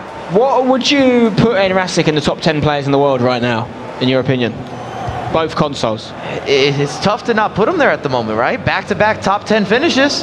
Well, top 2 in Barcelona and potentially top 2 here. It's definitely top 10 in the world, right? I mean, that's when it matters more than anywhere else. Obviously, weekend league's a great indicator, but you're not playing necessarily against the pros every match. This is against the pros in the highest level competition. And if you want your true claim to fame, it doesn't happen online. You have to come in person. You have to come to the Champions Cup or get to that playoff, because this is the Champions League of FIFA events. If you win this, that's what everybody talks about next year. Enrasic, 63% possession, could finish it here! Oh, wide from Cristiano Ronaldo. Surprising miss there. A deflection, to be fair. So it's a corner. If he gets a goal now, I think Haroja will be leaving us at this stage, the semi-final. He's in no rush to put the ball forward. He's just biding his time, Enrasic. Messi tries to get it through to Rudy. He gets it back for Cristiano. Massive block from his Real Madrid teammate, Sergio Ramos. The clock's starting to tick here for Haroja. When you're down 3 goals on aggregate, you've just got to start making moves. You have to speed up the game. He almost needs something right here, right now, to make this interesting. It could happen as R9 enters the box, brings it back to Vieira. Oh, it's the other Vieira, though, that makes the interception. That's going to be the half of this second leg. So Enrasic in a very commanding position right now. He's had much more possession, the lion's share certainly. What would you do now if you're Hirosia, based on what we've just seen? It's time to make absolute changes. I would look to be able to put more pressure on Enrasic. I think that his build-up has been a little too easy. He hasn't been able to get takeaways from Enrasic until he gets around the box or his own defensive half. I think it's an issue. If you need quick goals, then you need quick takeaways. So he's got to up the pressure, and I would say a formation change would be in his best interest, maybe even a couple substitutions. Well, he's done Messi for Neymar, Hirosia, so he's going to enter the fray. But it's the other Messi for Enrasic, getting things forward here with Rudhulit. Closed down though by Kantan. That's been judged an illegal foul, and that will be a free kick for Enrasic on the edge of the box. He's going to pass it short, I imagine. He's going to look for the runners over the ball. Rudhulit actually lays it off to Messi, and again Enrasic not in a rush to get the ball in that final third. And the patience could be working for him, surely a goal. And that's interesting. He didn't try and get the ball straight into the box. He went back, looked at the situation, assessed his options, got an even better goal-scoring opportunity, put it away, and I think it's fair to say Hirosia is going to struggle to come back now. I would say good game. Put the GGs in the chat. I'll issue that public apology if Hirosia is able to generate a comeback. And something that's worth noting there is how well Rasic waited. When he got the ball in the box, you saw him almost halfway turn, then look to turn back, then finally make that complete turn before shooting and scoring the goal. And it's so important at the professional level to really wait for that chance, because you just don't make that many opportunities when you're getting to winning an event. You're getting to the finals. You're knocking on the door of the big money. He really is. And you have to say, you know, we talked about there could be 3 Germans in the 2 finals here, which looks like there will be. But German domination is not new to the FIFA scene. They've always been very consistent, but it's not always the same players. You know, we've seen the likes of Tim Latko or Tim Ox or Benedikt Salzo or lots of other Germans doing well before. So it makes you think it is something more habitual, something in their makeup that is allowing them to do well in these tournaments. It's not one individual dominating it for Germany, it's just the nation in general. And it's actually been from the beginning of times with competitive FIFA. A lot of people don't know this, but if you go back to 2004, 2005, 2006... Go! No! I thought that was destined for the back of the net, Mike. Oh, no, you're not kidding. And even 2007, they used to have a pairing of German twins. And in a 3-year period, they won every single event. Twins? One of them. Yeah, German twins. One of them, Hero and Styla. So they're real names? Yeah, well, that's not the real names, but they're... sure, Spence, it's real names. And then you've had the likes of Dido and Krohn and other German players that have not just won Germany, but they've become world champions. And we're seeing a good chance here in terms of the percentages of another German's going to be carrying that trophy or walking away with that trophy. Yeah, technically, with 3 out of 4 finalists being German, you say that's a 75% chance if you were to give everyone equal odds. But there is a man that will not be liking those odds. There is a man who will say, no, it's not going to the Germans. Or maybe he'll even say 9, if he wants to speak to them in their own language. MS Dasari, potentially the player on best form out of everyone. He'll be wanting to take home that title, but we've still got this semi-final to finish. 5-1 though to Enrasic. Hirosia's going to struggle. He needs a goal like now, and I mean now, if he's going to get back in this, and he's given the ball away. And now Enrasic's going to run away with it, literally. Ronaldinho into Cristiano Ronaldo, back to Valencia. He's in no rush. Maldini switches it over to Marcelo. It's been a very, very convincing display from Enrasic here, who surely is going to book his place in a final. A matchup that he won't be looking forward to against MS Dasari, but he might be looking forward to it. True. Maybe he wants it. Maybe he wants to take him down. I mean, Enrasic's got to want that respect at some point here to go with the title. And I mean, the respect kind of comes with that title. But you're right. This has been a commanding performance, a very dominant performance. It's hard to say that Hirosia's outplayed Rasic in any point of this match. You can pick a characteristic, an attribute, a statistic, and I just don't think he's been better, whether it is possession, defending, finishing, opportunities created, creativity, speed of the game, dictating the pace. Have I named enough? I mean, you've gone through the list there, and it's true, I agree. Enrasic's been superior, and he could get another one here. Neymar tries to turn, Kyle Walker wins the ball back. Less than 20 minutes for Hiroja to score 4 goals. It's a goal every 5 minutes. Can he do it? As he gets the ball down into space with Messi, who plays a one-touch pass into Ronaldo, completes the 1-2. Is he going to pass back to Ronaldo, who goes inside for the original Ronaldo? And it's those passes on the edge of the box and the edge of the D that have really cost Hiroja. He's not been able to find a teammate in the final third. And just again there, we've seen it, giving possession away to a man you can't afford to give possession to. And it's worth reminding you guys, Hiroja's been brilliant in this tournament. Oh yeah. This is more credit to Enrasic being incredible in this matchup. This is the thing. Oh, this could be a goal here. Good save from De Gea. A lot of people who maybe have joined us later in the weekend will see his performances and a score like 5-1 and not give the player on the losing end of it the fair share of the credit. Hiroja and anyone that gets to this stage has been phenomenal because they've been playing against the world's best FIFA players. They've made it to the last 4 on their console. It really is amazing. We had 64 on each console to start things off this weekend. I mean, 60 people he did better than. Of the best 64 in the world, so you've got to give Hiroja the credit. But the people that are winning these matchups, they are ones to watch, and they're all going to be playing in the playoffs in a few months' time. Ronaldo trying to get a late consolation goal here for Hiroja. He's going to get a throw-in though for his opponent, and we're into the last 10 minutes. Enrasic will be playing in the final versus MS Dasari. It looks like he might be going for more here, trying to add some insult to injury. Cristiano Ronaldo trying to get the ball off Marcelo. Come on, Hiroja. Give us a consolation goal for the French fans watching. Kante on the ball. He's dispossessed by the very strong Antonio Valencia. Kante finds Cristiano Ronaldo, who turns and plays it into Neymar. Neymar to Ronaldinho. Okay, it's going to go back and forth, and that's the other Ronaldinho. Oh, and Hiroja just trying to force something now. And I think he knows his race is run here. I've been so impressed with Enrasic's ability to make these key tackles in big moments. Time in, out, time in, and time out. Ooh, penalty. Penalty kick. Penalty, and it could be 6-1 here.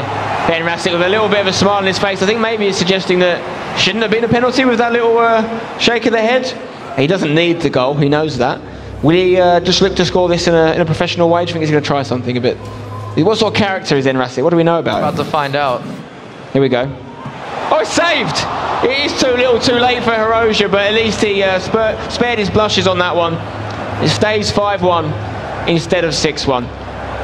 Can Hiroja get a second goal in this injury time of the second leg?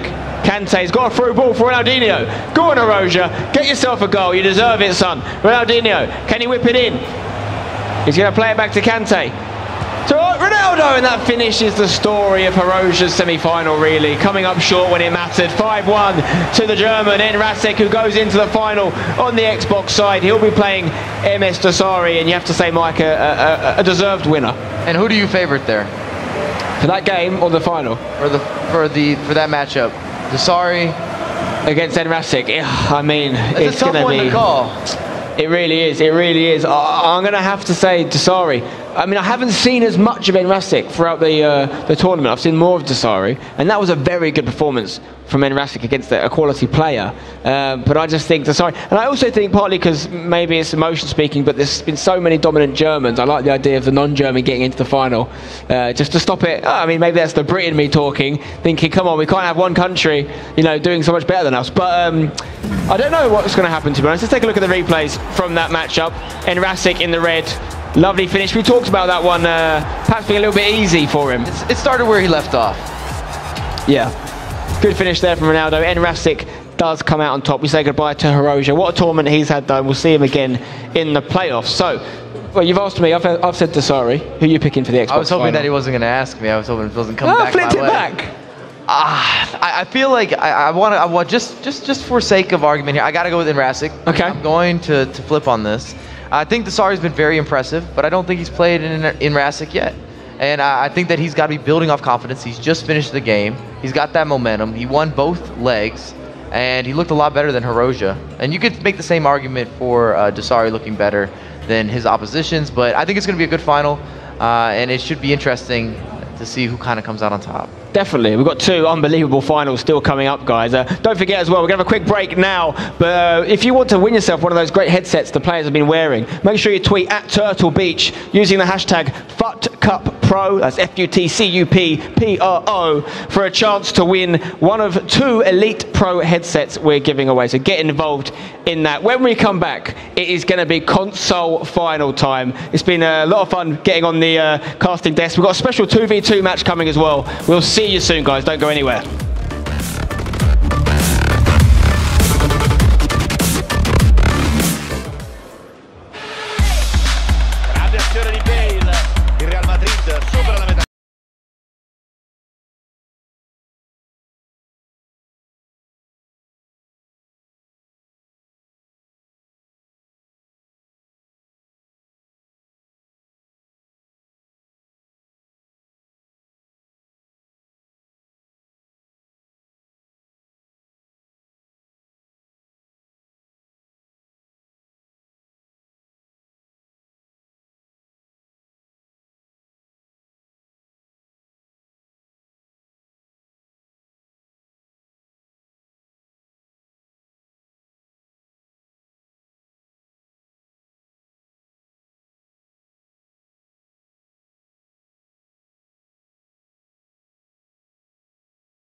Benny McCarthy, the football player, is completely gone now.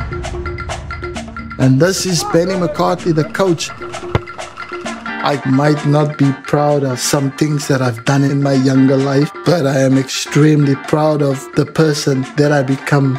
I'm not there yet, but I'm moving in the right direction. Work your socks off for what you want. Hard work does pay off.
Hey, how's it going?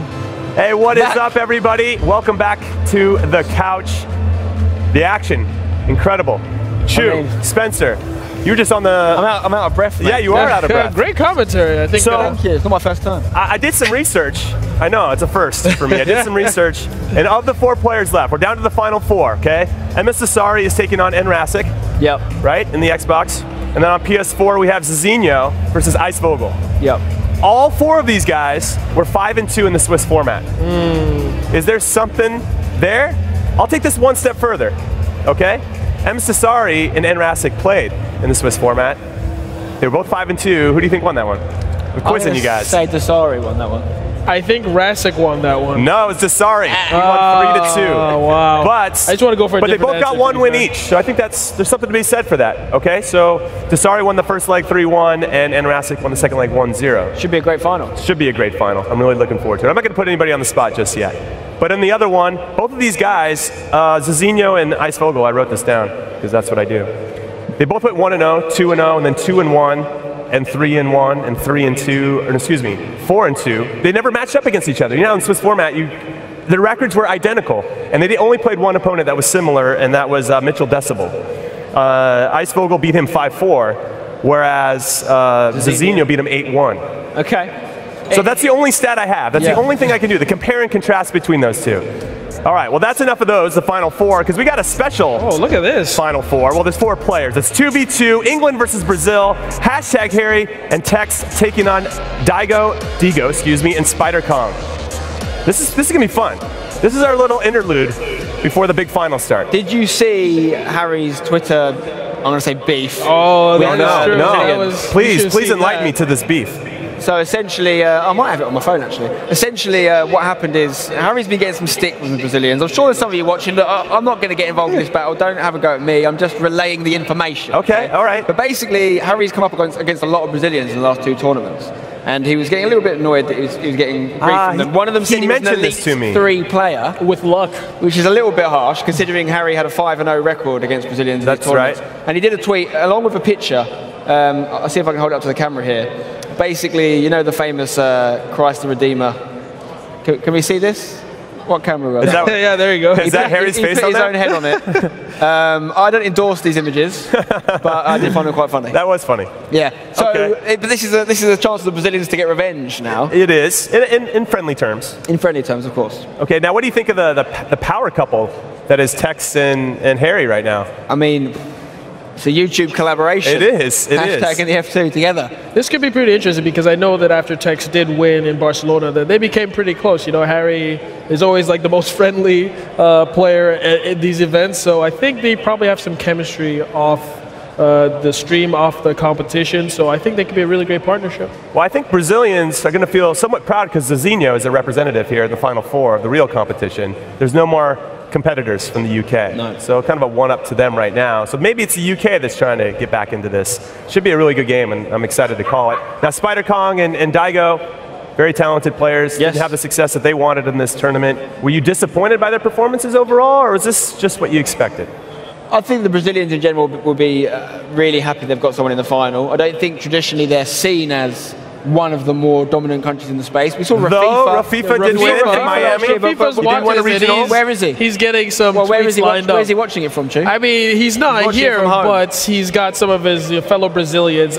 Brazil had 11 competitors here. I know I was talking to, I think, a Brazilian YouTuber, Rodrigo, and a lot of Brazilians weren't the focus of, you know, the pre-hype to the contest. So I know they're a bit upset by that because there were 11 of them coming here.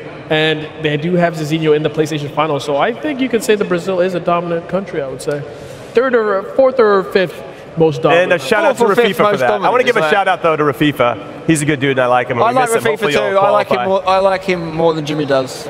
Okay, really quick. About Tex. I want to talk about F2 Tex.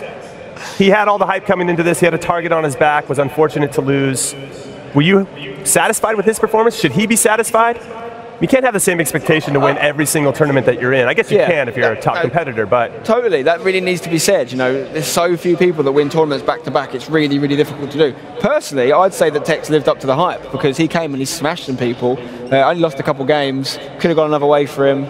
So I think he should be satisfied, personally. He won't feel like that because the only previous tournament he's ever played in, he won. So he's not used to it. Right. But no, I think he's a real deal. All right, and then Chu, as this game gets started, what can he learn from this before he goes into the playoff here in the next couple weeks? You know, I was talking to the F2 freestylers. I think that one thing that Tex can learn, I mean, it just comes with youth. That this is the home team lineup. There's some periods in the game where maybe instead of, you know, doing the skills, going forward, even though you're winning, it's to just have that resolve of knowing that, all right, you know, let me be more patient. Let me pull back a bit and focus on just holding the game instead of just going for like the skills, the results. So I think that's the one thing he can go for. But I mean, at 16, I was way worse. And he definitely made some changes in leg 2 that I thought maybe wasn't true to him in his last loss before he got eliminated. It was interesting because that's, I think, the hardest thing as a professional player. You just kind of hat tip to the person that beat you, maybe just had a better game, or do you have to go back and change all of your philosophy to try to adapt? And I think that's the big struggle for a lot of these guys. Well, I'll tell you what, another thing one of them can learn is how to turn the FIFA trainer off. Which I think they're finally done here, but it's been on for a while, but it's gone now. I think what we're going to see in this game is, we had a 2v2 in Barcelona, didn't we? Is we're going to try some skills. We're talking about, you know, Tex maybe doing less of them in the proper matches, which I'm sure the fans will be gutted to hear because you know they love them. But in this game, we're probably going to see more than ever because, I mean, that's weird. Oh, they wanted to force the substitution. Seemed kind of friendly there. But yeah, I think we're going to see some people try and score special goals as opposed to at any moment, you know, just trying to score just to get the goal. Right. Yeah. I respect that. Yeah, I mean, it's an entertainment game, right? It's an exhibition match. Right, it's an exhibition match. So for everybody that's just joining us, we're having a friendly interlude between the conference finals that are going to be going down. I say conference finals. Console finals, I guess is the best way to say it. I just came from the EMLS Cup. They have conferences over in America. We have Western and Eastern. You call it soccer too? We do call it soccer. We play on a field, not a pitch. We call them cleats, not boots. Why'd you have to go there? Yeah, we call it soccer in Canada as well. And I mean, a soccer sandwich. Yeah. On the football meat. But I looked it up. The term was invented in England. So yeah, it's from the word association football. That's right. Soccer came out of there somehow. So that should end the conversation right there. Fact of the day. So again, if you're joining us in the white England kits, it's #Harry and Tex. They're going from right to left. And then in the Brazilian kits, it's Daigo and Spider Kong. I think that Daigo and Spider Kong have already won the funky names battle. Sound like superheroes of some kind. It's in some sort of comic book. It's the incredible adventures of Spider Kong. But and his sidekick Daigo. But Harry and Tex are, or Tex I suppose is a pretty decent name. Harry's just gone with his birth name. You know, not done a lot in esports. Harry, Ryan, Aga, they've just got normal names. Chance here. It'll be interesting to see how these guys play together. Yeah, right? you know, because I had a chance to play with Mike LaBelle and Shu at EMLS Cup, to bring that up again. It wasn't a pleasant experience, I'll be honest. There's a lot of frustration there. Who were you playing against? We had somebody online. We were playing Draft online. Draft online. Should have watched you. You didn't win. We won in one match, I think. I think is the key thing here. No, I don't know if they guys won anything. I played one half because I had to run, but it was 1-1. You know, and when then you left. Yes, and then I left, and when Shu took over, they lost. No. You guys won that one? We one? won, and then we lost in the next round of draft. All right, that's fair. 2v2 is not easy, honestly, because you have to have really good chemistry with your teammate. I mean, when you're playing two players versus one, I mean, the one player just has the one thing to focus on. But 2v2, you guys have to really keep track of defensive switching. That's the biggest thing. When you switch between the two of you, you know, you might lose the cursor, and you might not know which defender you're controlling. So it's not that easy. 2v2 is particularly hard as well if you're playing against someone that's not 2v2. Yeah, exactly. Playing against an individual. But I'll issue a challenge out there. Me and Mike LaBelle are unbeaten 2v2 partnership, and we actually played at the FIFA, I'm going to say 13 World Championships, and we beat the world champ. Wow. It was actually Alfonso Ramos, shout out to him, first ever two-time world champion. And I believe it was, I can't remember who his partner was, it was another pro player, and me and Mike beat them. So open challenge to anyone that wants to take on me and Mike LaBelle at doubles. We're ready. Shu, I think I start stretching now. I wouldn't to happen. We can play you guys if you want to have an absolute bloodbath. Actually, fun fact, I believe Mats Hummels once beat an FIWC regional winner. Really? Mats Hummels was not bad at FIFA. 1v1? Yeah, 1v1. They only played one half, but Hummels won 1-0. I love how all these professionals in real life are secretly really good at the game. Let's give David Mailer a shout out. We should give him a shout. He was here yesterday. And Julian Lescott, who was here yesterday as well. Both very good players. Cesar Azpilicueta, if you're watching, played with him a few times before. Quality player. Big fan of FIFA as well. So there's some good ones out there. Not all of them though. I've played against plenty of footballers who aren't good at FIFA. Like me. I think I know where this is going. Yeah, I wasn't going to name you right, huh? Yeah. Somebody else who's really good is Samir Nasri. Oh yeah. He's really good at FIFA as well. Yeah, I heard he spent tens of thousands of dollars. Oh, you don't want to know about his account. Yeah. Small change. Yeah, well, yeah, that's true. That's fair. Luke Shaw as well. He's another very good player. Oh, nice free kick there. This game needs a goal. I thought we were going to get some excitement here being a friendly, but I do feel like the 2v2 does slow it down a bit. The thing is, the last 2v2 we saw in Barcelona, I think, was an all-English affair, whereas this has actually got a little bit of meat on the bones, this challenge, especially in the World Cup year. You know, they want to win this for their countries. So I think they're taking it maybe a little bit more serious than I gave them credit for. This is assuming that England's going to potentially win the World Cup. Come on, you can't go there. Brazil has an outside chance. Yeah, I mean, we're obviously ranked outsiders. We're not going to... but we could play them in the first knockout round, who knows? So delayed. All right, now let's take a moment to listen in on the players because I really appreciate the banter that happens, especially between teammates. Are they talking? I hope they're talking. No, they're fully concentrated. You see Tex and Harry in the bottom right of the screen. Yeah, a lot of gum chewing, I think. They're speaking with more than words, you know, on a platonic level. I won't lie, Osmosis. This is the most quiet I've ever seen Harry. Yeah, it's clear that he is trying to redeem himself in some ways. Good tackle there. Definitely not the same type of rhythm or flow if you're by yourself, of course, right? Because you have a certain kind of pattern, how you like to open up the space, and here you have to collaborate. It doesn't always end well. There's some great individual players that are terrible at doubles for that exact reason. They can't play well with others, quite frankly. You know, it's a solo sport. I can name a few of those. Yep, but there's some that are very good at it. Now, if this matchup happened in World Cup, what would be the result? Well, I'm interested to see what happens with Neymar's injury. Is he recovered yet? Is he back? Because he should be back in a couple weeks, I think. That's not a lot of time to prepare, you know. Will he be full guns blazing for the World Cup? I don't know if he will. Is Harry Kane claiming Harry Kane's playing goals? again. Is he claiming goals for other people? If we're scoring, I don't care if he claims them or not. Oh, man. He's still got, you know, he's never really done it for England at a tournament. He's only played in one, really, so... Okay, so wait, I want to get the chat involved in this. Arsenal played Newcastle today, and Newcastle won. I support Newcastle. Ho are the lads. And you said, go. Should Jonjo Shelvey there you go. be on the English national team? Should he go to the World Cup? I wasn't saying he should. I was just asking you the question. No, I don't think so. But I want the chat to answer. What do you guys think? I say no. Jonjo Shelvey, like a legit, maybe he comes off the bench, he can be a difference maker for you? Not for me. Maybe. If Jack Wilshere was to get injured, which is possible, you need a creator. He's probably one of the better passers. I think he has got flaws to his game, particularly the mental side to it. I wonder whether he could compete at that level. But on his best, I think he could do a job. I know one of the hashtag players, Rich Beck, is a Newcastle fan. Is very much for Jonjo Shelvey in the England squad. If you're watching, Rich, I've given the debate. You know, we've given it a floor. Let's see what the chat says. Yeah, let's see what the chat says there. Very curious what you guys think. Halftime, 1-0 to the Brazilians. They nip one right before halftime. See if there's any changes going to be made. Who takes control here?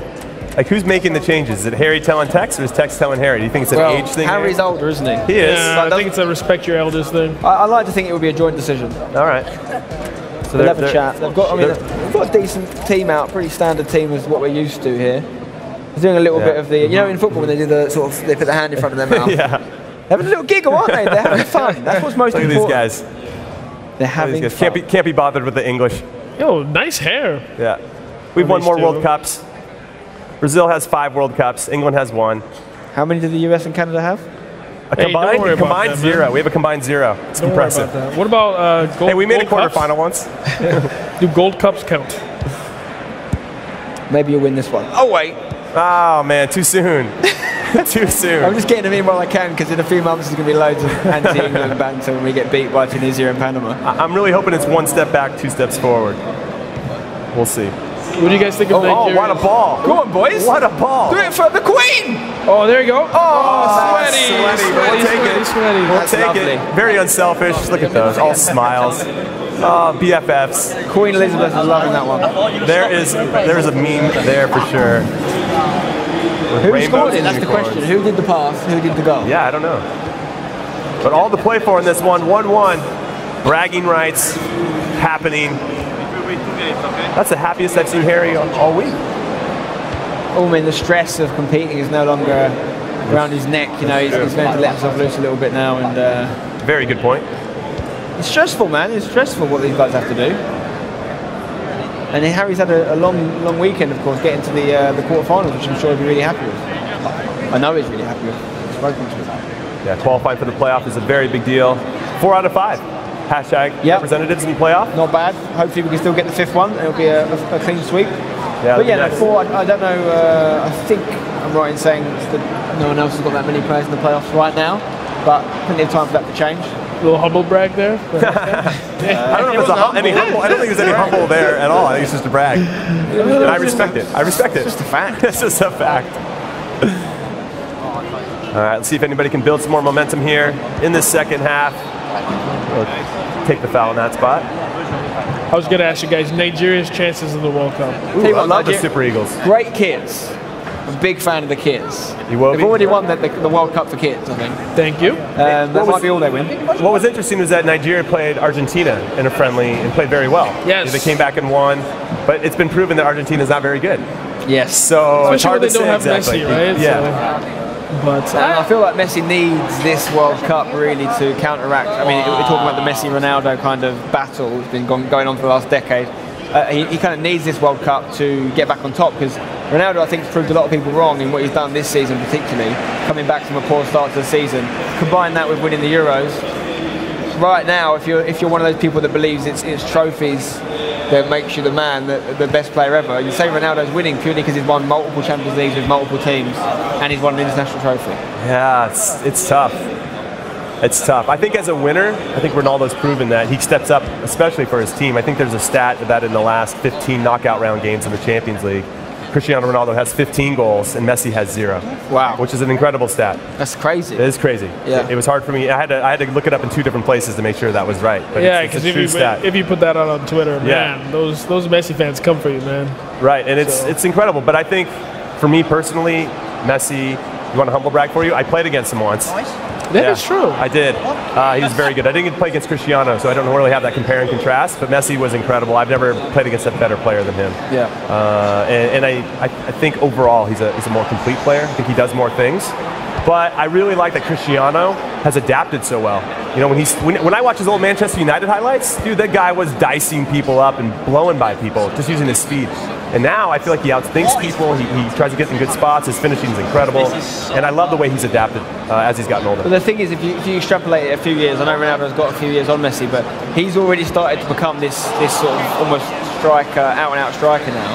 And if Messi's going to adapt as he gets older, he's probably more likely to drop back, which is going to affect things like stats and goals and assists, which ultimately is what people are judging them on. I don't think it should be a contest between the two. I think we should enjoy them both. But as someone who grew up in the generation who always shouted out Pele as the best player ever, there was always the best player ever, and it was always Pele. Yeah. You wonder what the next generation will be saying.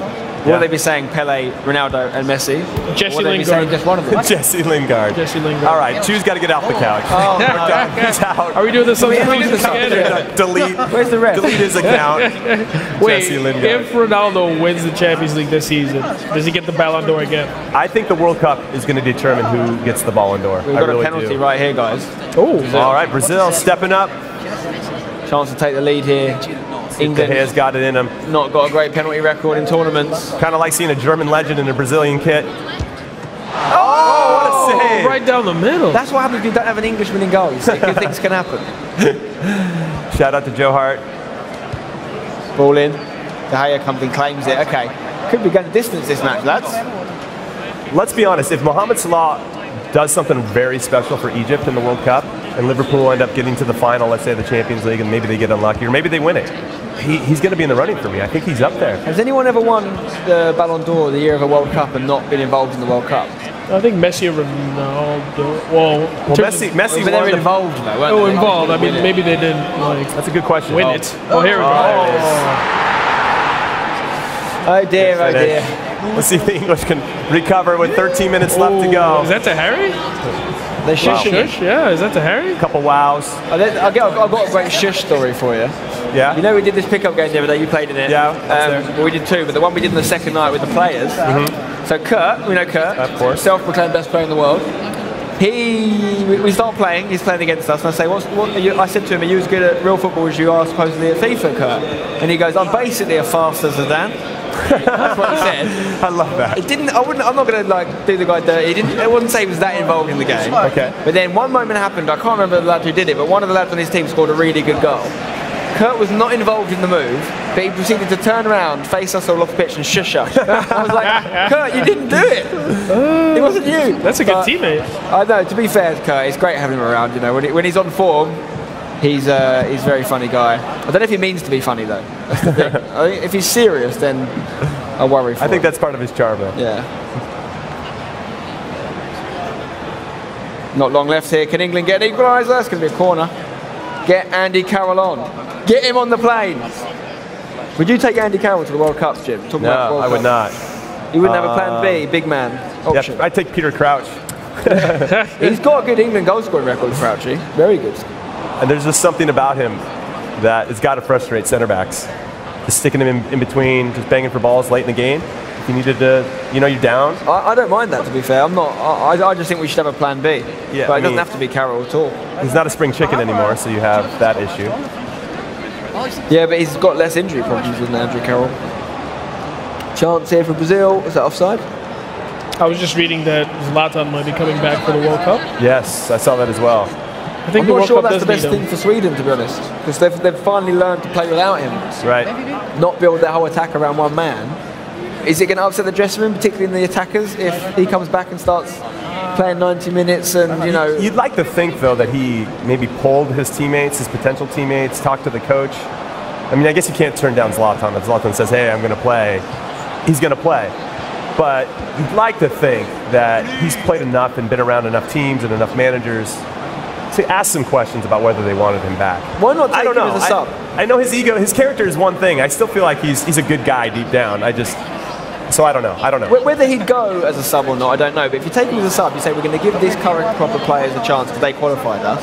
And if it's not working, we'll sub you on. Oh, good chance there for England. The other part of me would say maybe a World Cup is not what he needs at his age because the summer's an important rest. But then equally, he's had a big rest with that injury, hasn't he? Yeah, he has. So maybe he wants it. I don't know. He's in great form. Scored again for LA yesterday. Yeah, he scored the game winner. LA Galaxy against the Chicago Fire in Chicago. So another big 3 points for the Galaxy. The Galaxy needed to make that move because LAFC had come in, the new expansion team in MLS, and stole some thunder. Also, the Brazilians stole some thunder from the English duo in leg one. That is 2-1. 2-1. So there's still another full game to play. I wonder at this point, though, if Harry's like, God, Tex isn't actually that good. Or Tex is like, God, Harry is totally killing us right now. You know, that's what because I was thinking the same thing. Like, God, Mike LaBelle isn't as good as I thought he was. Now, he's not up here to defend himself, and I'm sure he's giving me some grief somewhere. But it's kind of funny, the subtleties and nuance, and how you can really tell how people like to play and their patterns and where they like to create space. So that was fun and intriguing. And that's something I want to see in esports is multiple players, like 2v2 or maybe 4v4, so you can see the chemistry between the players. I think that's why I like the sport football, because you can see how Courtois and Azpilicueta work together, how De Gea and his defenders work together. So, I mean, like you were talking about Mike, like if you are arguing with somebody else, like is that going to offset the team chemistry? How are they going to work together? Are they going to have a go at each other, or are they just going to be great teammates? So that could be a new avenue for FIFA esports. Well, Harry's actually you were actually there. We had a doubles tournament for hashtag in New York last year, and obviously most of us aren't the standard football team, so we're not the standard for FIFA players these guys are. But Harry was there, and so was Mike. And Harry ended up on a team with my brother Seb, who's not that good. And Harry had a very clever tactic for the doubles team. What he basically did is, because we were all on pairs, and there's only a couple people in like Harry's level. But what Harry did is he told Seb basically just not to change player. So it was essentially Harry v. us. I mean, and they ended up winning the whole thing. They got the trophy. No, and I was that's like, great. Is that doubles though? But how does Seb feel about that? He loved it because he just wanted to win. All right, that's fair. He didn't do anything. I respect that. But there's a part of me though that hopes this game evolves into one player playing one position. 11v11. Yeah, pro clubs. I would love that because that would give me a chance to come back into the sport. I could play again, be a center back, and start bossing people around, yelling at people in front of me to get in good positions. Yeah, sign me up. When does that start? I want to do that.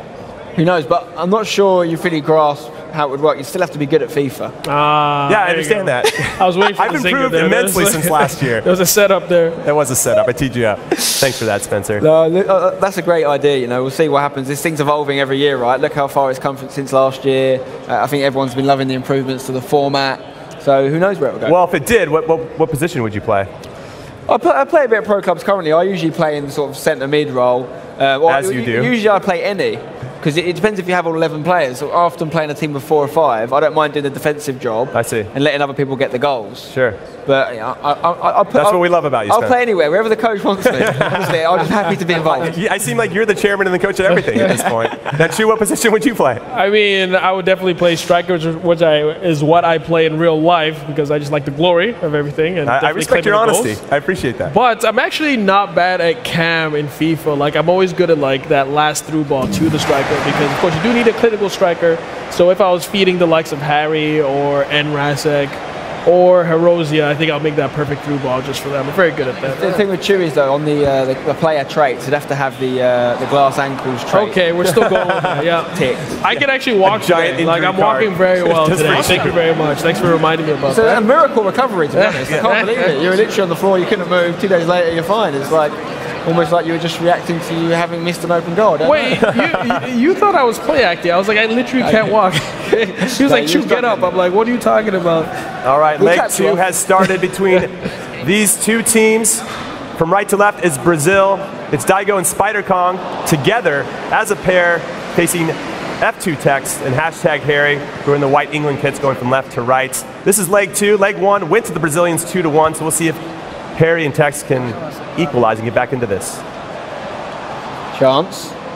I wonder who's who. Oh, I mean, I reckon that's Tex based on that flick. That's fair. Good observation. Well, it's a nice turn, though. All right. Okay, maybe this is Tex. That's definitely a Tex. I'm sure Harry's capable of it as well, but Tex is definitely more known for that sort of manoeuvre. Do you think he does too much of it? It seems to work for him, and in the games that he lost, I didn't see him doing it loads and losing the ball from it. It surprises me when he does it at 0-0 in games. Sometimes it works, it's unbelievable, but at 0-0 I feel like he maybe needs to learn to... It's a bit like Cristiano Ronaldo, like when he came on the scene at United. Sure. He did all these skills, he was great at them, but the success rate was pretty low. He'd get a little bit of stick from the fans for like being a step-over merchant, and then slowly he kind of, I wouldn't say he got rid of them from his game, but he learned when and when not to do them. And what a ball. Here. Do him up, do him dirty. Oh, he had the opportunity, great defense.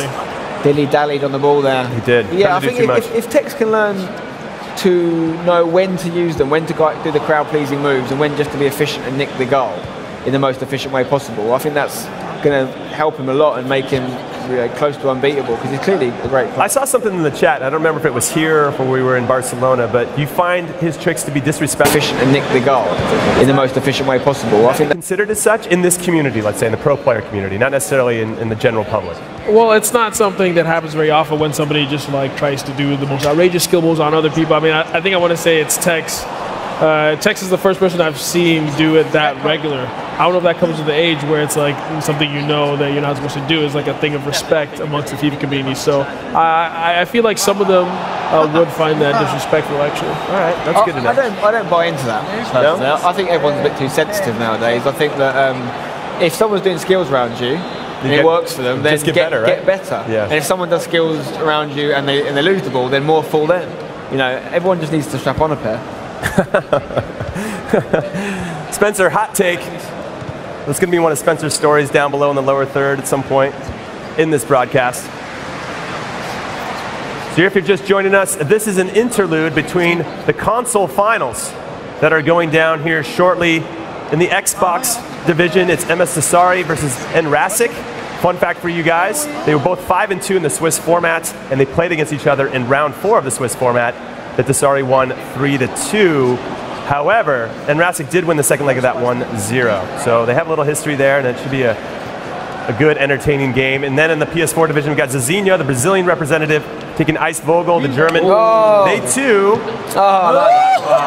That's a tasty goal. We're 5-2 in the Swiss format. They have not played against each other in this tournament. And now Brazil has gone up 3-1. Look at this guy's enjoying it. Laughing at Harry and Tex's expense. Harry's starting to regret that Photoshop job on the... Christ the Redeemer. Yeah, the statue. Oh dear, oh dear. The thing is, Brazilian chemistry is just unbelievable. To pass that ball there rather than shoot. The team players, it's working for them. I always enjoy the opportunity to do these 2v2 games because you get to see some of your favorite personalities and players play with each other. Yeah. And so it's fun to see Harry and Tex. I wish we could have them more mic'd up because I don't know how it goes for everybody else, but I'm usually chirping at my partner. Like, dude, feed the bear. The bear's hungry. The bear wants to score. I'm the bear. Let's go. Micing up Harry could be a disaster. you would know best. Yeah, I'm sure Tex is PG. It's 1-0 right now. England need a goal. It's a good ball. Oh. Come on, boys. I feel like I'm allowed to be a little bit more biased in this one. No. I'm the only Englishman on the sofa. Here we go. If you're just joining us, 3-1 aggregate to Brazil. Daigo and Spider Kong, the Brazilian duo, taking on Harry and Tex, the English duo. Chu was saying this is probably how it's going to look in the World Cup, with Brazil beating England at some point along the way. Though I always feel like England loses to Portugal on penalties. Probably shouldn't say that here in Manchester. Getting a lot of evil looks right now. I was going to say. Oh my God. Oh, wow. What is, Got Henderson in there. De Gea.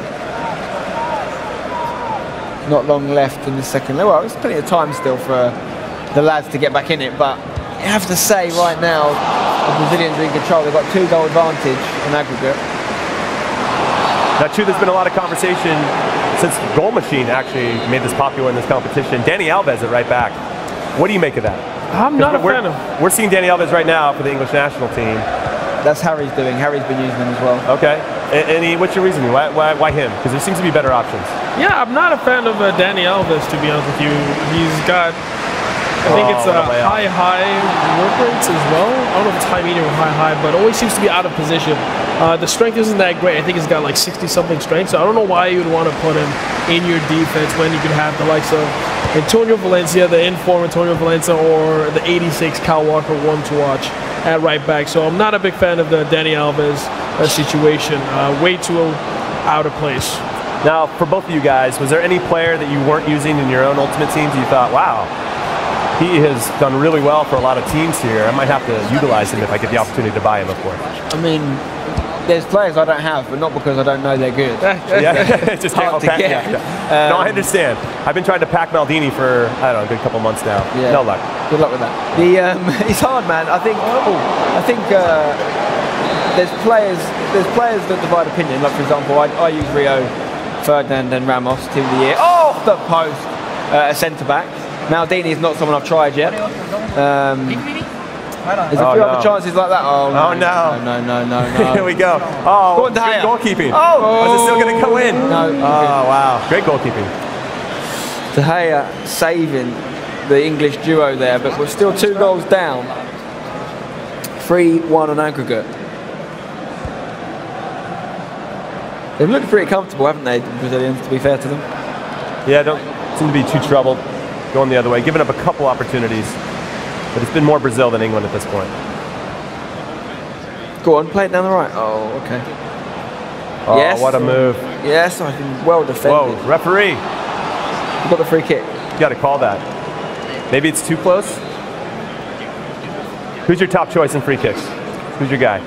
Well, this year, direct free kicks are not very powerful this year. The keeper is definitely all over them and saves them very regularly. What you see is people doing the set-piece tricks right here and taking the shot. And that is why they do it, you know, because that gives a better percentage of scoring than taking a direct free kick. I think I've seen maybe one free kick go in since Barcelona. I think Mo Bemiang scored that in Barcelona. Yeah, good finish there.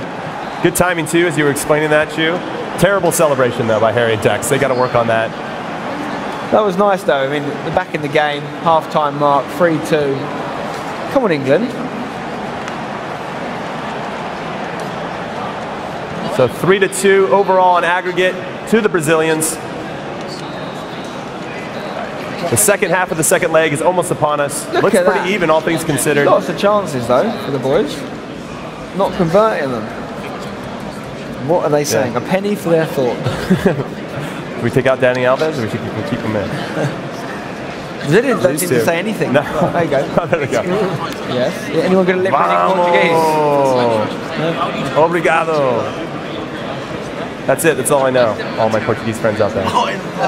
Look at these two. They're having fun. BFFs. They're having fun. That's what counts. Taking selfies. As they do. So everybody watching at home, we are getting very, very close to the final 4 of the real competition. The Xbox division, Dasari is taking on N-Rasic. It's going to be a great matchup. They played once before in the Swiss formats. Dasari won 3-2, so I expect it to be close again over 2 legs. And then the PS4 division, we got Zizinho versus Eisvogel. Both of them were 5-2 in the Swiss format. Pretty equal. They did not play against each other, though. So this will be the first time that happened. So that is coming up very, very soon. We're going to finish this game off first. England, 2-3 over aggregate. Go on. But they've got a little momentum. It is 3-3. All to play for. How does it feel to see the original Ronaldo, wearing an England kit. Great. Like a dream come true. There's no Englishman on display, is there? I did see #Ryan bring Harry Kane on in his game. He scored a penalty with them, and then in the game that he beat Fully. It was a great match. That was a great match. I don't think I've seen any other English players. Yeah, Kyle Walker actually. Yeah, only Kyle Walker's probably going to be used, and Rio Ferdinand. Oh yeah, of course, Rio, icon Rio. Yeah, and we gave away some icon Michael Owens yesterday. Some more Manchester-related icons being given away in the Twitch drops. We've got the likes of Team of the Week Aguero, Team of the Year De Gea, icon Rio Ferdinand we just mentioned, even 95 rated FUT birthday Cristiano Ronaldo on the right wing. Oh, that's a nice one.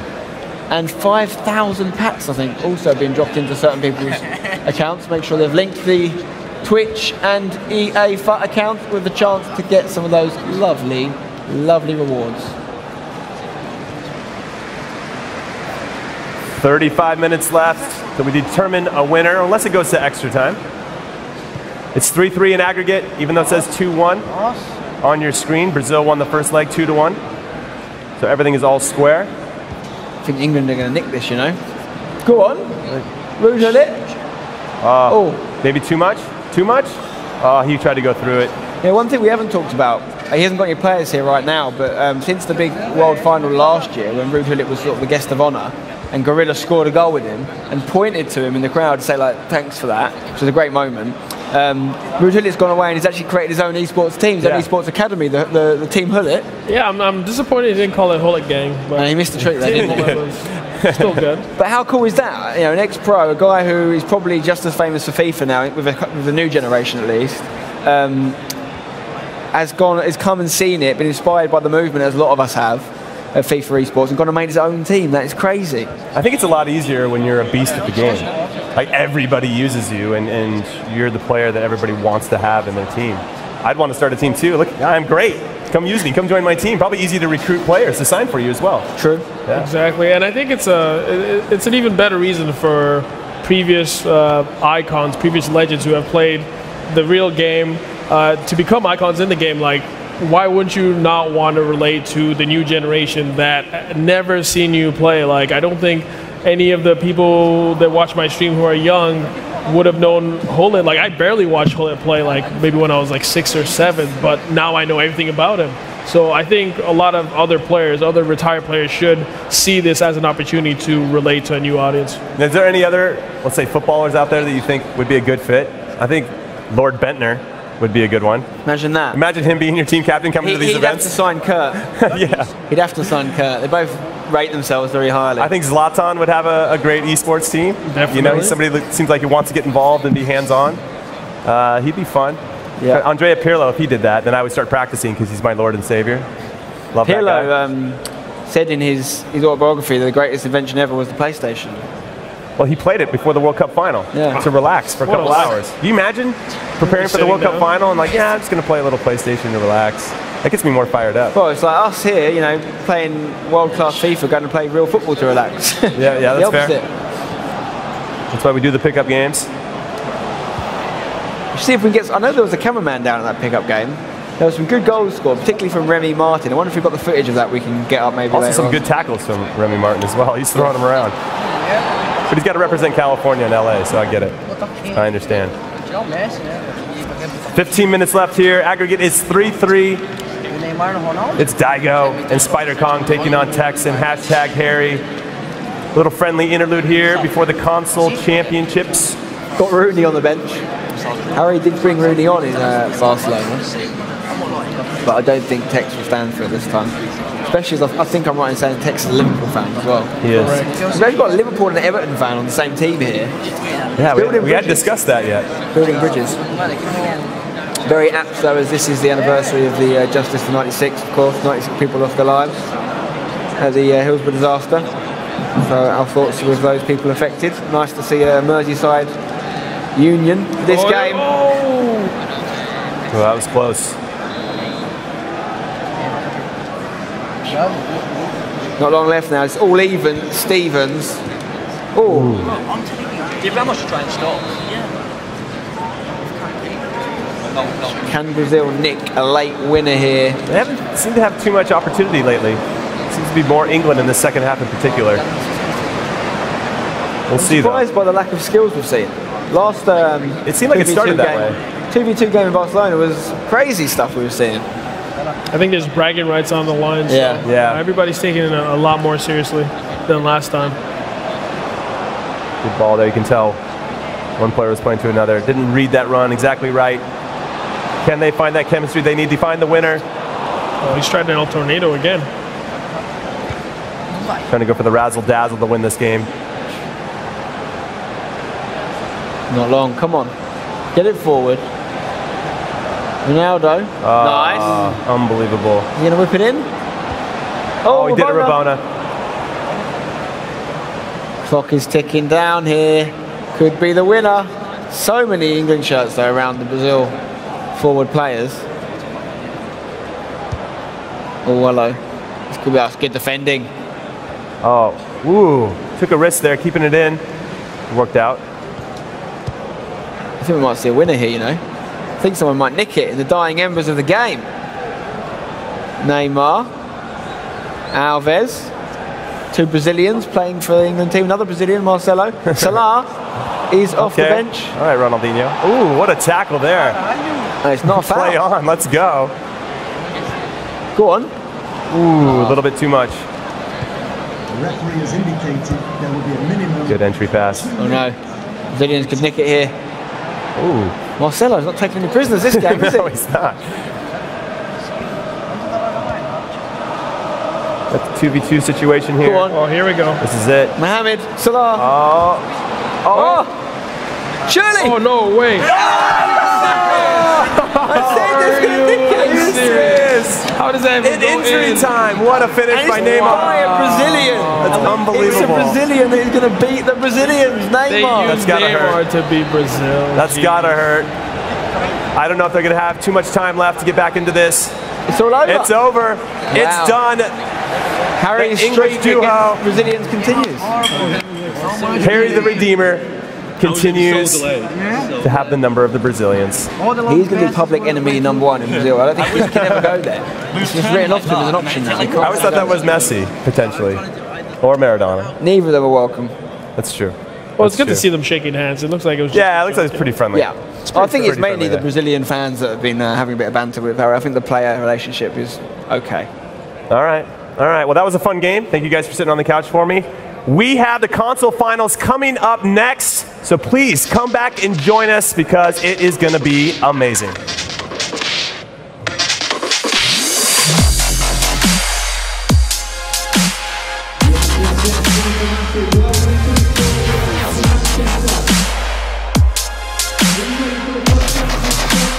Olha o Pogba indo pra dentro. Pogba! E o gol!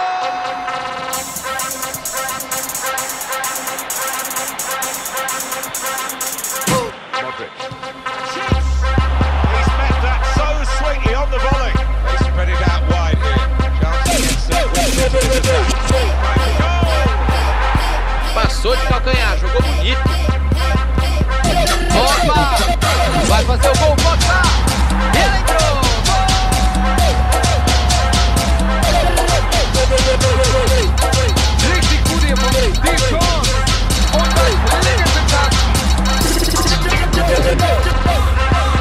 That's a brilliant free kick and it's a brilliant player, Cristiano Ronaldo. Decided to take a short corner this time. Spectacular is that?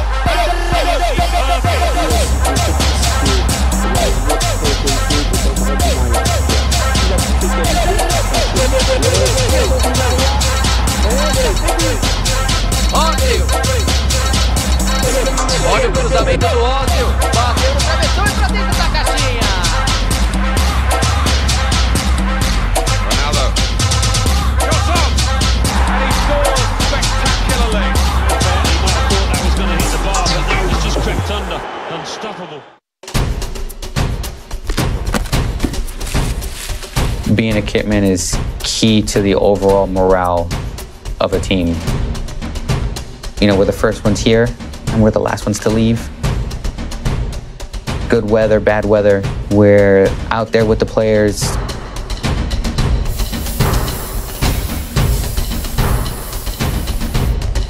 My name is Sean Ruiz. I'm the equipment manager for the New York Red Bulls.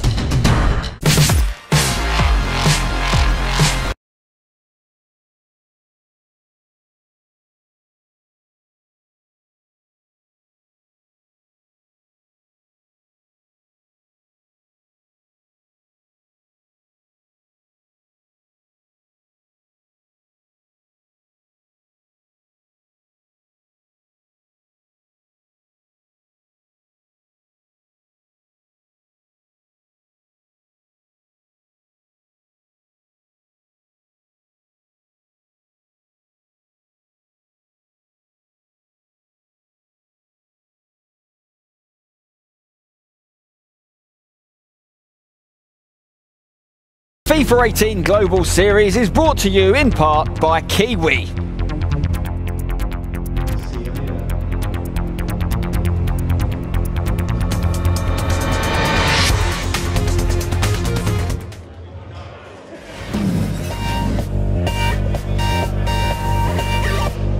Welcome back, guys. We are at the business end of things here in Manchester. It's getting very interesting indeed as we approach the console finals, the big games that really make a difference. You've got to win this if you want to be in that grand final, competing for the trophy and the ultimate prize money and the kudos as well. So let's take a look at our console finals coming up now. You can see it is Falcon MS Dosari versus N Rasic on the Xbox side, and it's Ice Vogel versus Zazinio on the PlayStation side. So there could be a double German grand final.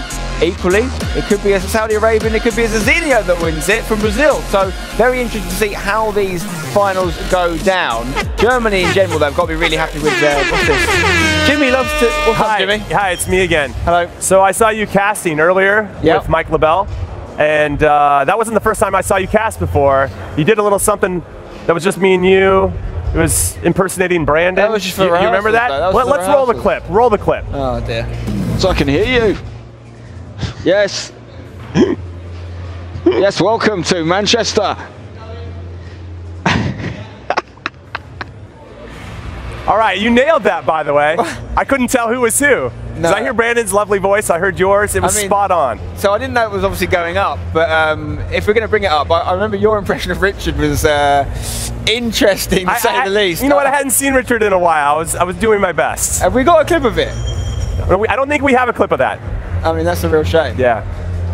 All right, if we can dig that out for later, his impression of Richard is something to behold. But we have got some big games coming up now, and obviously we've got some actual casters, not impersonators of casters. We have got Mr. Richard Buckley, and we have got Mr. Brandon Smith. Guys, over to you. Thank you, Spencer. And how's it go? Welcome to Manchester. Well, we're here. We're here for the FUT Champions Cup, the Spring Cup now, the console finals from it. And Richard, it is really that time now. You know, we've said that we've had so many big games throughout the 3 days here when we can move past. I want to see this, you know, impersonation of you. I need to see this at some point today, maybe. Yeah, thank you, Brandon. Richard Buckley here, your favourite Barnsley FC football fan, coming to you live from Manchester. And yeah, obviously a big game coming up. Obviously, we're going to the PlayStation side of things first. Ice Vogel. If you don't know what Ice Vogel actually means in German, it means kingfisher. Hence why I was hearing from some of the starter guys that every time that he scored, they were doing bird noises like tweet twoo or something on those lines. I want to see the Stark esports players doing bird noises for Ice Vogel, because right now he's flying high. He's absolutely killing it right now, and he just took out Nicholas. No one has beaten him in the competition so far. And he was the first man to take him down, the only man that was unbeaten until the latter stages of that competition. He'll be coming up against Zazinio. You know, we know this man very well, Richard. We were in Los Angeles last year. He brought his mum along to this tournament. You know, it's basically a make or break. Obviously, they paid a lot of money to go over to that event.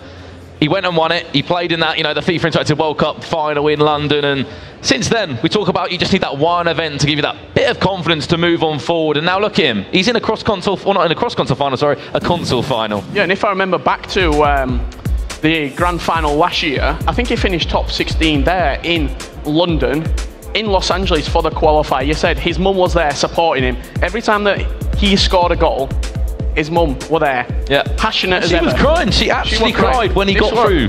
Yeah, I think he's from a small village in Brazil, and this was quite a life-changing moment for him. And right now, he's not only playing for himself, but he's playing for him, family back for him in Brazil. You can see the stats there, Brandon, between the two sides coming up into this console final, evenly matched. Yeah, definitely for that. You can just see the difference between the two. Obviously, 11 goal difference, obviously, for Zinho compared to the 9 for Ice Vogel. However, they both like scoring goals, it seems, but I think they struggle as well to keep them out in the competition. But you have to remember, in some aspects, they've played a number of games in this competition, but they're all playing for that trophy there, Richard. Yes, they've got the playoff ticket. However, everyone, or the last 4 players in this competition right now, want to be lifting that cup in Manchester to a live crowd that's going to be rowdy and that's going to be enjoying this action. Yeah, you got 2 fan favourites as well, 1 German, 1 Brazilian, so it's going to be quite a polarising reception from both of these players. I remember the penalty shootout that Zizinho did go through earlier. Every single penalty that his opposition was taking, I think it was Ulston, was taking, it was getting booed. It was getting booed out of the building because the Brazilians, they're here to support their man. They all get together and they all want a Brazilian winner here in Manchester. It was an incredible penalty shootout as well. It was a 12-12 in extra time, then it went to the penalty shootout there, I believe. Also, we didn't get to see the highlights of that one in the end. But over to the Xbox side of things, that'll be coming up again shortly. MS Dasari, that man is really, you know, just killing it right now. He's just at the top of his game in this FIFA esports. And then Nicholas Rajek again. You remember that really heated game he had with Millennium Sam yesterday? Every single goal he scored, he was in his opponent's face saying, you know what, I deserve to be ahead of you right now. And I spoke to hashtag Boras just upstairs before we did come down and cast these sets of games, Brandon. I said, what are you thinking for the winner? He said, you know what, Nicholas Rajek's not just been beating people, he's been destroying people. The way that he goes about and wins these games, it's emphatic, the results that he's picking up. So that game right there, Nicholas Rajek up against MS Dasari, it's going to be special. It's going to be special indeed, and of course we're going to be calling those games. But 2 people on the couch right now, Jimmy and Chu, what's your predictions for these games? Joe, where Harry is. We weren't even ready yet for our predictions. We were just talking about it before the camera rolled on our faces. Now, Chu, who do you like? PlayStation first, you got Zizinho versus Ice Vogel. Both surprises, frankly, getting to this spot, but maybe they shouldn't have been because they were both 5-2 in the Swiss format.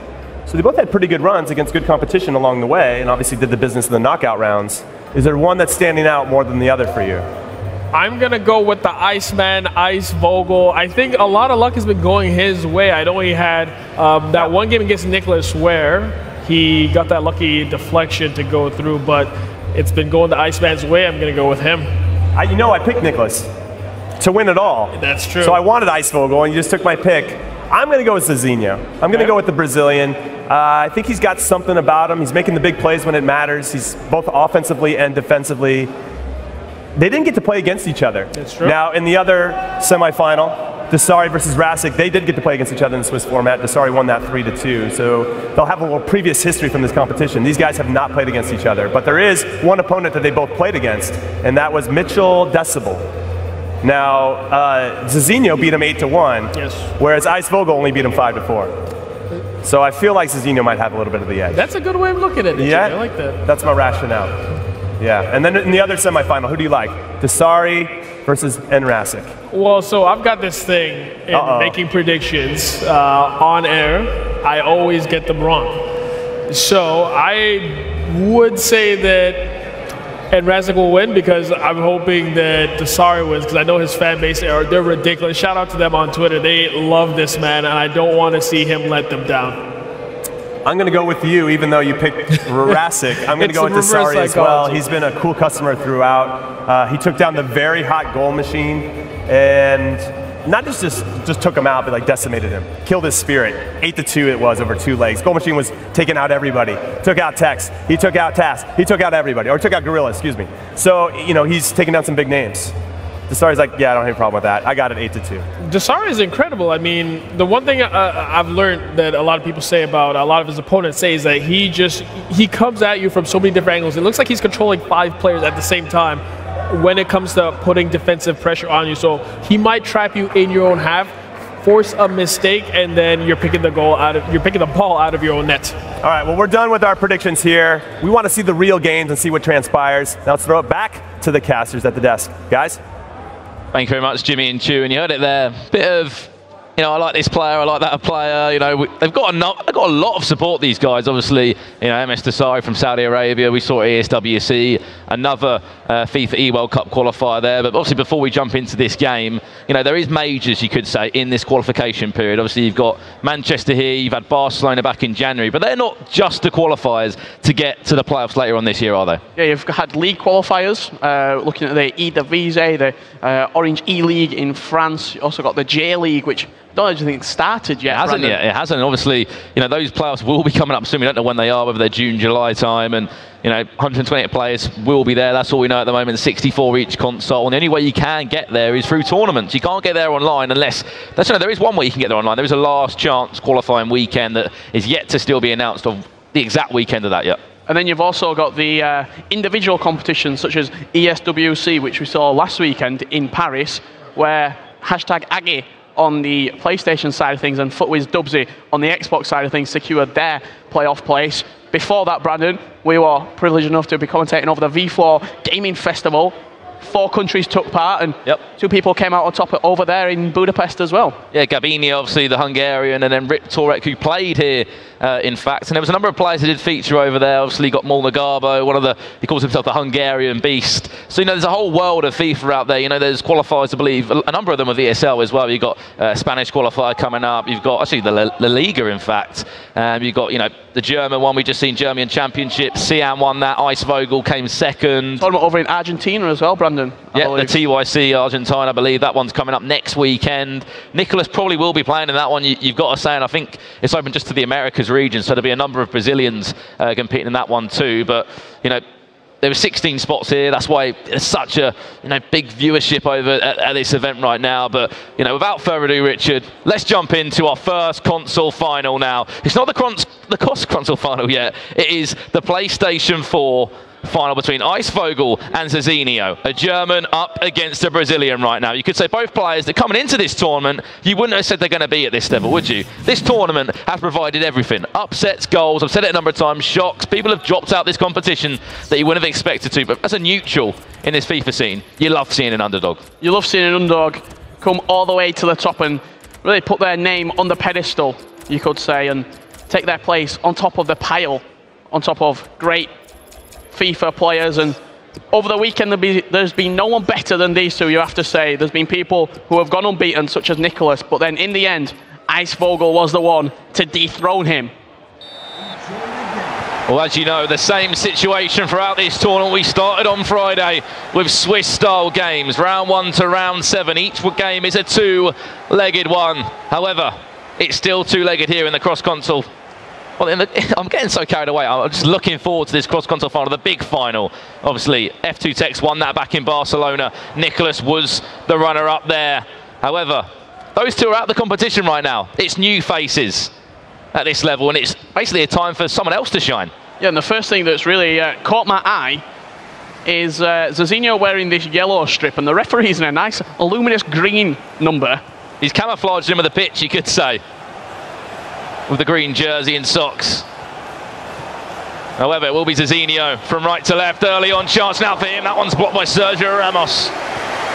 As we said, there's a number of Brazilians. I think there's 11 that qualified across both consoles there. There was 21 Germans that qualified over on the PlayStation 4 side of things. Only one of them is left. And then you've got to give credit to Rajek. There wasn't as many Germans that did qualify on the Xbox side of things. However, there's one still remaining in that final, which we will be coming up to shortly. A lot of people counted out Nicholas Rajek coming into the tournament. Let's not forget, he was in the Xbox final, I believe, in Barcelona, Brandon, where he lost to F2 Techs.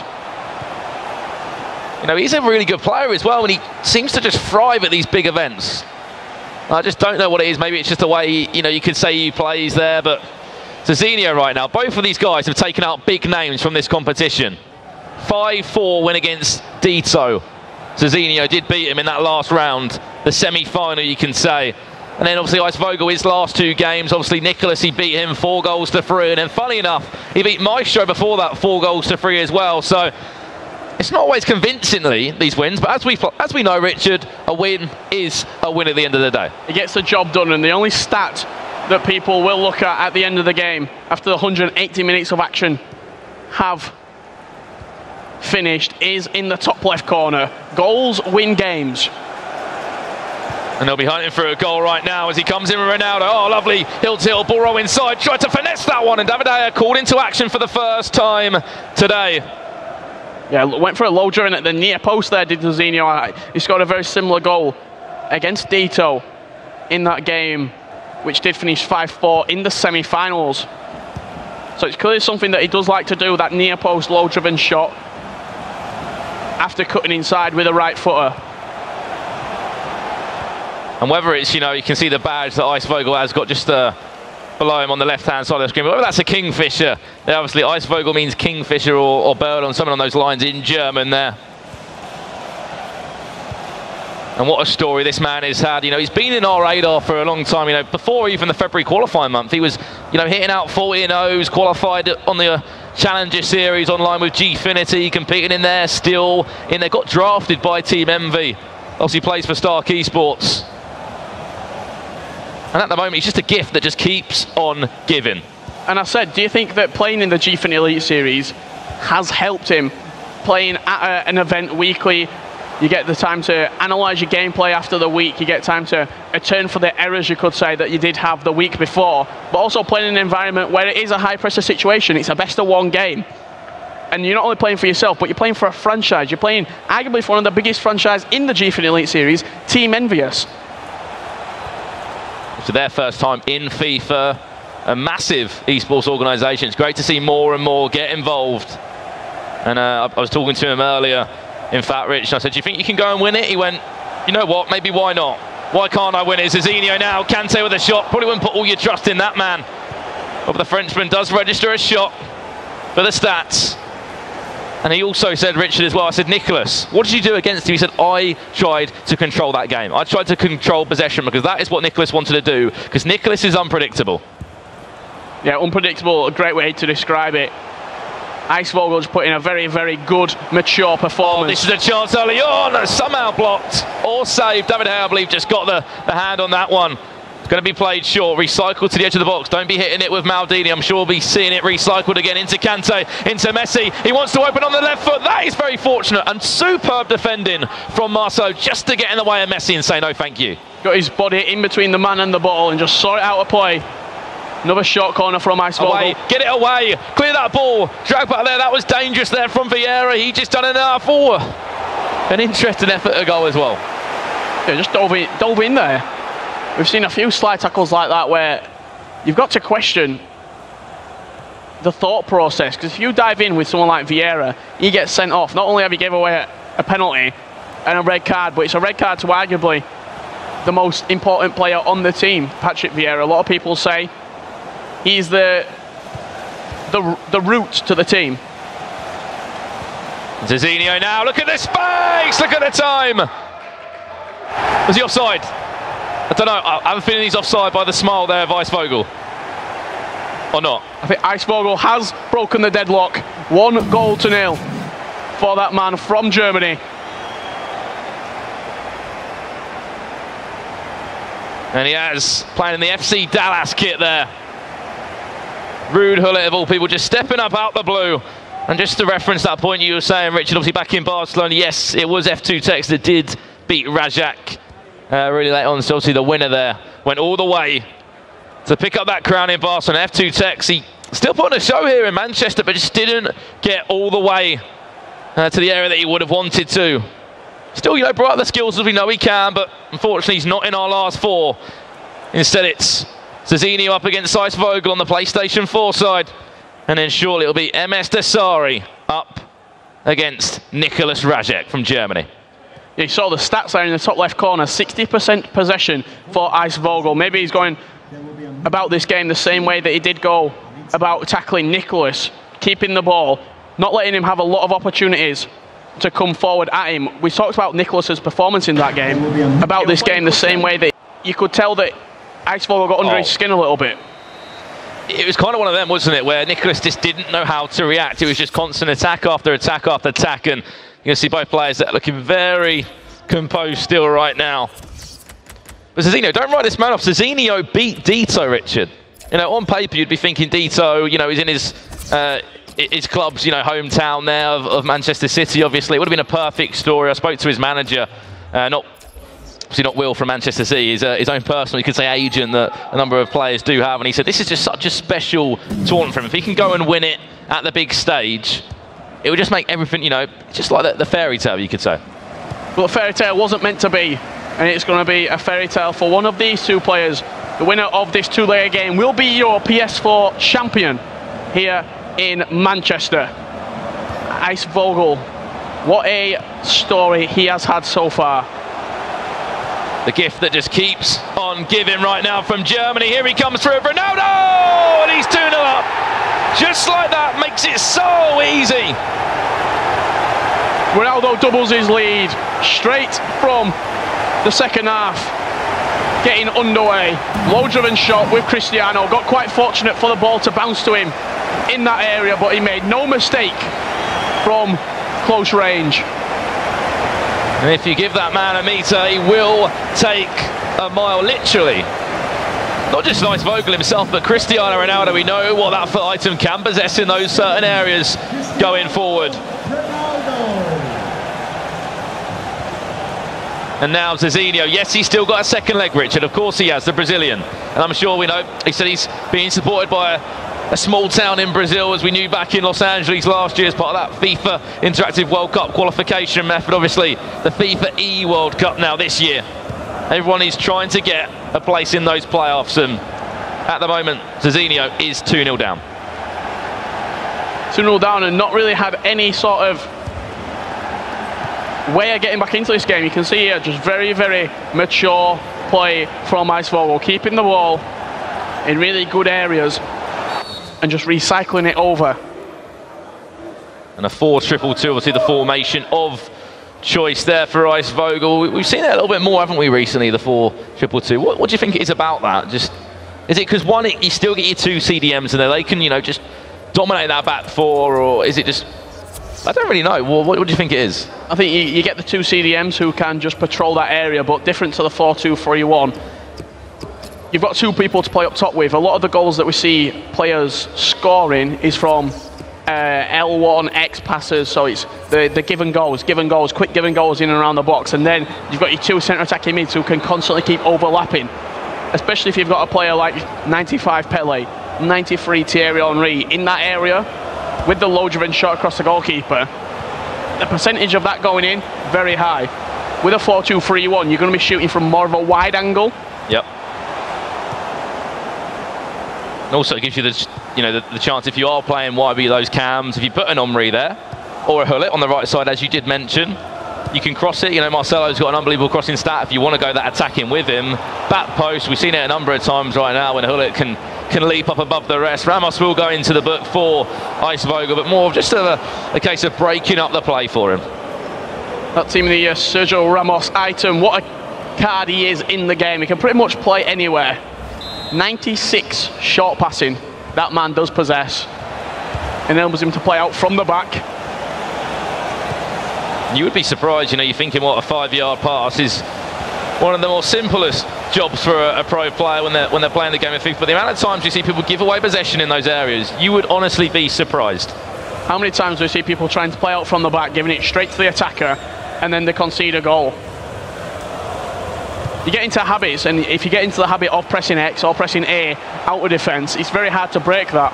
You look back last year, I think you're kind of looking more towards the goalkeeper throws. Do you remember back last year, you know, obviously some keepers didn't have that giant throw trait. People were, you know, just throwing the ball out from their goalie, and they were just losing the battle. If you got a Ronaldo there that can jump, he was just winning every time. And this is the first leg of the PlayStation console final. A two-legged affair, as we always know. The winner of this would be your PlayStation champion, you can say. However, he'll be waiting in that cross-console final for either MS Desari or Nicolas Rajek. Nicolas Rajek looking to go one step further than what he did in Barcelona. That's going to be an interesting one, Richard, because it's that mental side of it. He's going to be back in the exact same position he was in Barcelona, and he's going to be worrying about it. He's going to be thinking, what can I do wrong? What can I do better, essentially? What did I do wrong last time? Because obviously he beat Gorilla in Barcelona, got himself through against F2 Tex, and No, we know how unstoppable that man was back in Barcelona. Yeah, I don't think anybody were going to stop him really. Tex in Barcelona, but he did get stopped this time round in Manchester. An elite list of names. Well, come on, Zizinho, get yourself a goal. Saved by David De Gea. Neymar. Trying to just do a basic roulette there. If you are just joining us and you're wondering, oh, where's the more popular names? Where's your Gorillas? Where's TAS? Where's Shells? Hashtag Aggie? They're all out. We've got stories about all of them for you if you want to know about them. Players crashing out the tournaments, it's essentially people like these guys, the guys that have obviously done their homework, come into this tournament, literally taking it game by game. Could it be worse? What a tackle, Marcelo there. Yeah, big recovery tackle. Played short into Neymar. The short corner, typically the most used corner technique in the game. It's either played short or it's played into that front post area, looking for maybe a Ronaldo or a Sergio Ramos to win a flick on.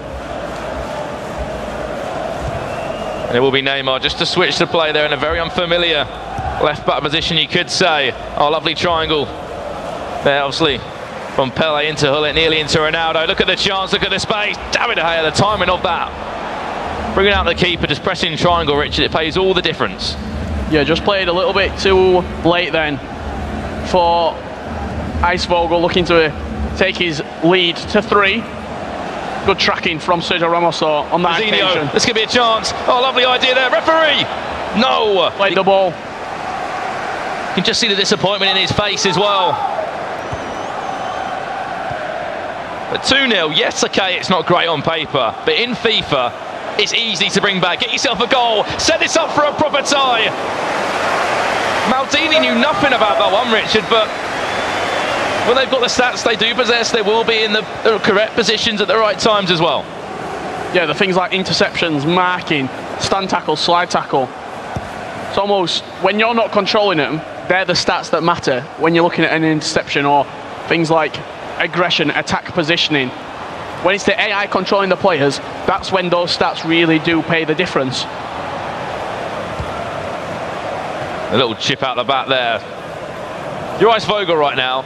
You're just seeing this game out right now. There's no real intention or need to go and get another goal. You should be happy with this. If you're breaking the game up into two separate halves, essentially, of 19 game minutes, go and get yourself at least a lead to bounce off next game. And he's done that. He's done that exceptionally well. And he also has something to protect as well. We know that he can play possession. Oh, that was nearly the killer ball there. Messi on that left foot, line up a shot, ball roll into another ball run! Centre-back setting himself up for this second game, and he's done it in style with Messi. We talked about how he can play possession. Right now he's got a 3-goal lead to protect in that second leg. You got to think it's going to take a huge performance from Zizinho, something that we've not seen from him in this tournament so far, to bring back this game and to peg it back all square. And look back at that goal, Richard. It was 2 occasions. Just don't dive in. Do not dive in.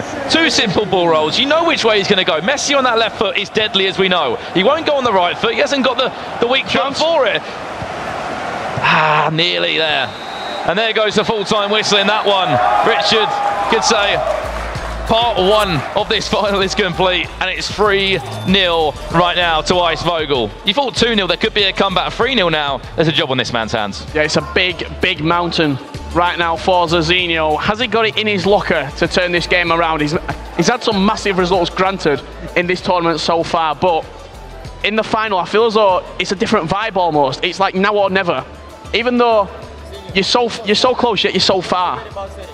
But we know in FIFA terms, Richard, for the amount that we have watched at this level, 3-0, it can just be wiped. It can be wiped. If you have an early start in the next game, don't get me wrong, he's got enough Brazilians there. 11 of them qualified for this competition. I'm sure that, as he's the only one left in this, they'll all be supporting him right now. Spider Kong, the likes of those kind of players, they'll all be right behind him, supporting him there. But unfortunately, it didn't go to plan for him, and it was all Icevogel. All Icevogel. You see the chance there. Got very fortunate for the ball to break to Ronaldo at that opportunity. And then Messi late on, low-driven shot past the goalkeeper.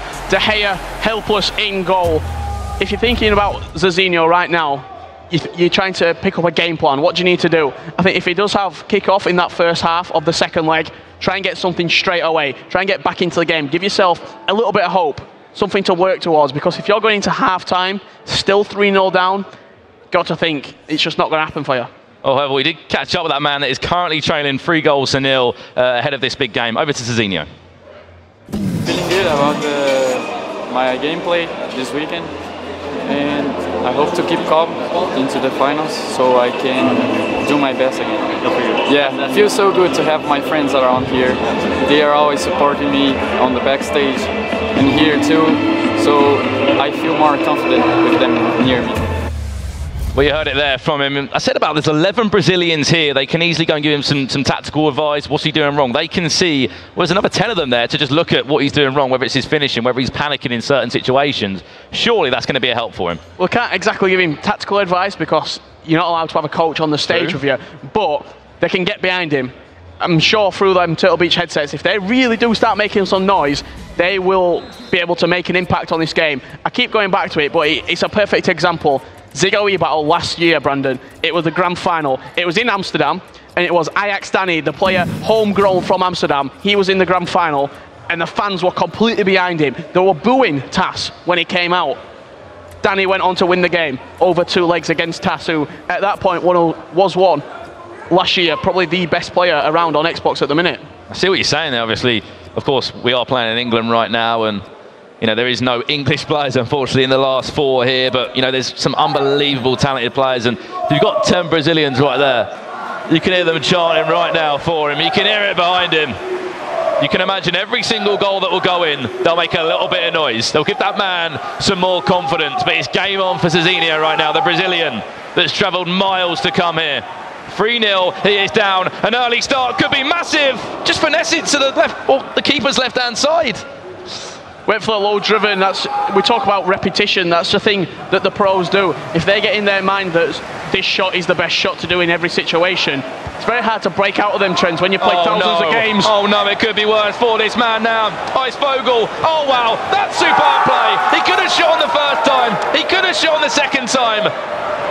A fake shot, dropped the shoulder, and a low driven to say, you know what, Cezinho, no thank you, I'm falling up right now. He's absolutely taking him to the shops there. He's on the floor, he don't know what to do. Icevogel's 4-0 up on aggregate, and this is the worst possible start if you are supporting Cezinho. If you're a German, if you're supporting Icevogel, you're thinking, who am I going to be playing in that cross-console final? It is early though. You was expecting an early goal from Cezinho, however, the script has not gone to plan there. End-to-end stuff though. Cezinho had the chance at one end. Icevogel straight up the other end from the counter-attack. And it looks like we'll see, as we can see a bit of delay here, I'm expecting a change straight away. There's a 4-4-2 in action for Cezinho. He is not messing about right now. He needs all the support from his fellow Brazilians that have turned there. What a goal that is from Icevogel. He could have maybe shot on 2 or 3 occasions there, but waited for the perfect chance. It's like going from an 80% shot, 85%, to a 90% chance of that going in. Yeah, maybe even a 95% when you've got a Team of the Year Cristiano Ronaldo from, what, 7 yards out, left foot or right foot, you're pretty much guaranteed a goal. At the moment, the German Icevogel, they call him the bird, the Kingfisher. From Stark Esports, representing Team Envious right now. And what a move that is for them, obviously, to draft that man coming into the FIFA Esports. They must be over the moon with the effort they're making. And wow! Icevogel, I think, even surprised himself with that goal. He now leads 5-0 there. Ronaldo runs away with a big C. As Cezinho, speechless right now, doesn't know what to do, doesn't know how to get himself out of this hole. I don't know if you can hear that behind us. I think that is the bird noises from the guys at Stark Esports. Because he's called the Kingfisher, when he does score, we get a little bit of reaction. We get a little bit of a bird noise here or there. 5-0 up. As I said, if you do type in Icevogel onto Google, try and translate it, we'll say Kingfisher or bird in German there. But this is the start that Cezinho needed. A 2-0 lead, not going down 2-0 goals. Yeah, and this is probably the best start in a game we've seen throughout these 3 days. 2 goals in 9 minutes. And this isn't a Swiss-style game. This isn't, you know, a round of 16, a round of 32. This is a final, Richard. And that man is certainly up for it right now. This is a console final, and Icevogel looks fresh as ever. I've said it again. I've said it once, and I'll say it again. If you look into this man's eyes while he's playing FIFA, he's like a great white shark. He smells blood in the water, and he's wanting to eat. Zizinho right now. Well, at the moment, if you look at the scoreline, it is going that way. 5-0 now on aggregate. Surely, is that a 3 at the back I've just seen? Surely not. Yeah, it's a 4 at the back still. I can relax a little bit. He's not just throwing everything at it. He needs to though. He's 5-0 down. Just do something to get back into the game. Or are you thinking, I don't want this to get embarrassing? Cut inside. Zizinho, you need a goal right now. Come on, that's the one. Get the ball and start a comeback. No reaction. I think he just looked over to the clock there. 3 goals in, I believe, under 15 in-game minutes potentially right now.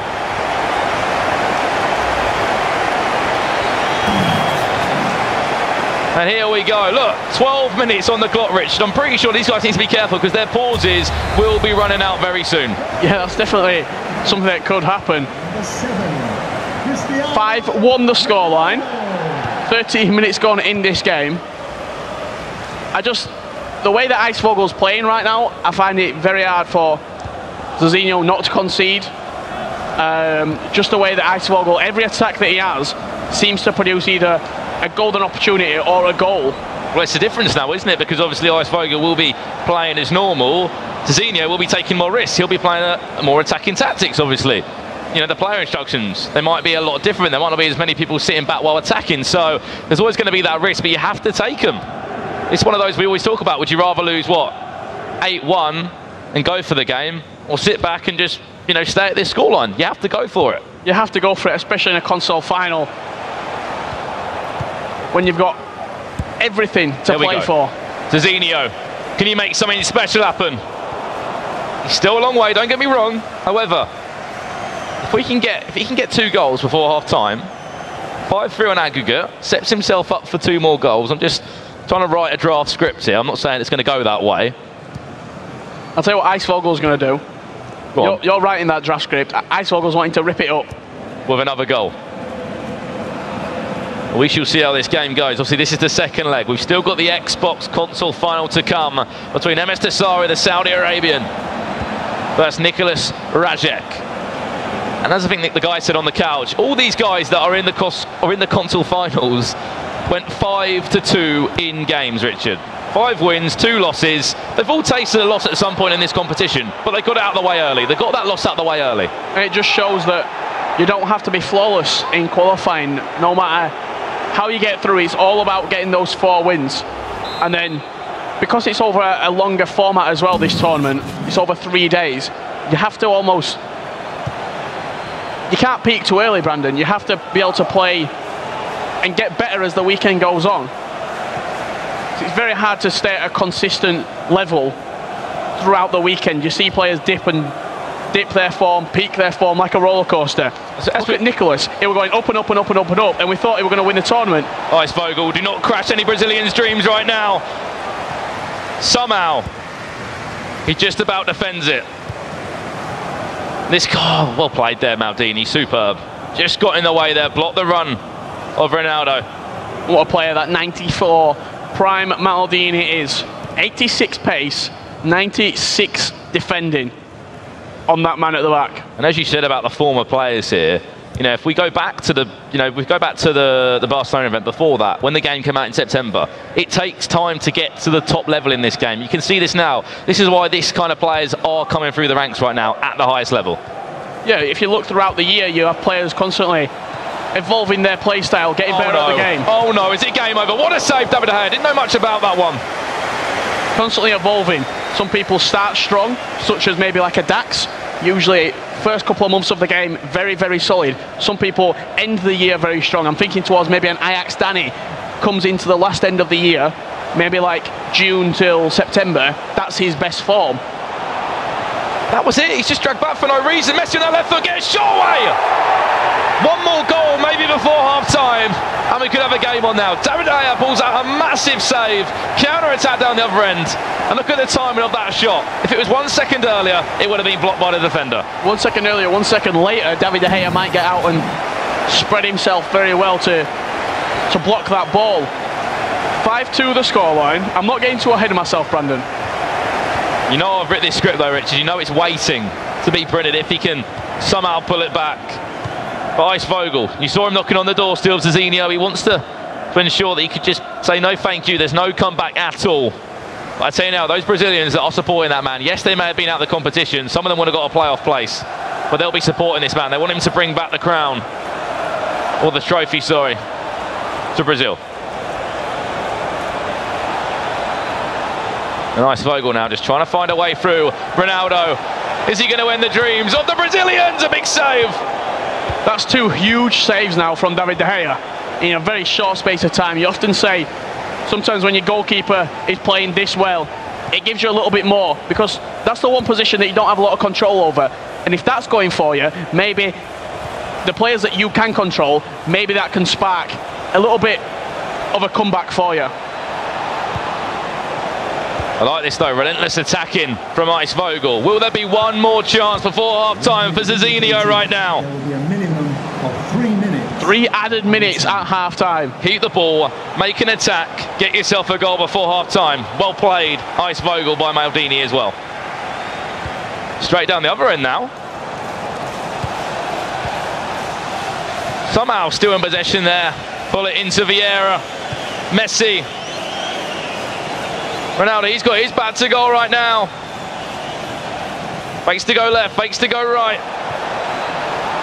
Super play though from Ice Vogel right now. The patience when he attacks is incredible. Tried to do a drag back. Get rid of that. We're into half time now, Richard. The 3-goal difference between these two. Yeah, plenty to play for, Brandon, right now. 5-2 the scoreline. But we have seen Zizinho produce like quite remarkable results in this tournament so far. You know, we look back to one of the games. He went through a 12-12 thriller, I think is the word you want to say, against FIFA Østen from Denmark and Brøndby. Obviously went to penalties in the end, but 12-12 in normal time. It's never easy, is it, Rich? And then still had the composure to win on penalties as well. Something that this year, penalties, it's a lottery. You can go the right way with your goalkeeper, he might dive over the ball. You can shoot the right way, the goalkeeper might save it. You've got to say, is his luck in? And no one wants to go to those penalties, obviously, do they? Because it can go any way, but obviously, as we know, there has to be a way to separate these two, and we're just jumping into this second half now of this second leg. Still 3 goals between these two, but Ice Vogel is in the driving seat right now. And straight away, as the second half has started, he's swatched onto defensive. And he's brought on a Brazilian to help him out. A Frenchman and a Brazilian. Kante comes on, and so does Neymar. Ice Vogel, he wants to start early. Referee, no, we're playing on from that one. Yeah, looked like it could have been a free kick there. And did get impeded. Referee lets it go. Let's remember as well, both of these guys have really special stories in the competition. You know, we followed Zizinho in Los Angeles last year. His mum came all the way from Brazil, from a small village. He said, you know, everyone's watching home, everyone's supporting my son, and next thing you know, he went and won, got himself a ticket to London, and you know, he made his mum really proud. And then on the other side of that, Ice Vogel this year, you know, he's just been making waves. Incredible. Yeah, making waves and taking names, you could say, as well, that some of the opposition that he has beat. He's picked up big result after big result, and I'll go back to it again. I think him playing in the G3 Elite Series, Brandon, every single week has been... 1-2, could be game over, Richard, right now. Massive save, David De Gea. Again, he is pulling them out the bag for this man. That's a hat-trick of saves that David De Gea has clutched up and made. He's going to recycle now. Ronaldo, he tries to drop a shoulder. That's what I was saying about Ice Vogel. Playing week in, week out against elite level competition in a high pressure situation with Gfinity, with Team Envious, I think has built him for an experience like this where he's got to play consistent over 3 days. And it is a 2-legged affair as well. You know, these guys are used to, you know, FUT champions. 1 leg. If we need to, we'll go to extra time. You know, other qualifications, like ESWC Online, 1-legged games until you get to the latter stages in the competition. Ice Vogel, can he defend? Or Zizinho will try and get in. Valencia there, that was a bit fancy. Tried to find a way through a Neymar, but time is running out now. And Ice Vogel, this is game management right now. You know, he did qualify via the ESL Championship. They're up against, Seaham there. You know, he did lose that. Yes, he got the playoff place. Yes, he made a final. But that is something that plays in your mind, plays in your head. Could I have seen that game out? Could I have done better in that position? And he'll learn from that. Yeah, I often say it's wins and lessons, Brandon. You don't lose, you learn. And he'll have learned from that experience losing in a final of a major tournament. It was #Ryan yesterday who was getting interviewed by Maverick. He said, you know what, I may have lost, but I'll learn from this. I'll come back stronger.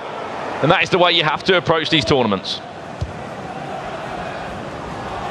And what he's doing right now is just keeping the ball, just pulling out Zizinho's players, not really wanting to go forward that much, just playing the clock.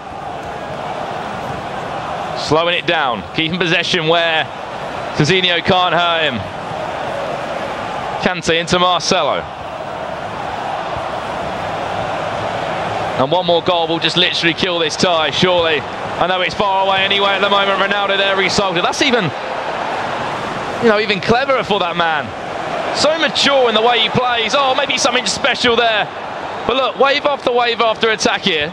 Just recycling possession. And just cleared in the end by Zizinho. But 3 goals right now. Pause has been made by Ice Vogel.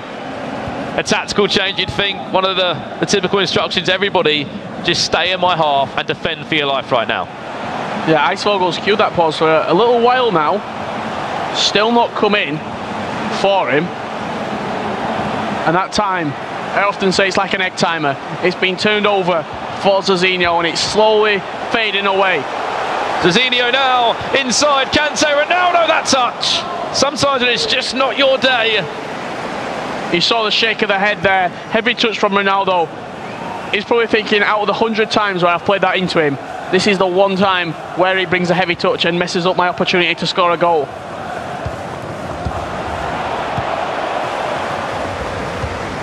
You've got to think, because every second in this game passes, it is running out now. The dream is slowly running out, or maybe not. 2 goals in just over 10 in-game minutes right now. It'll be a very big job for him to do, but if he can, wow, what a tie this would be.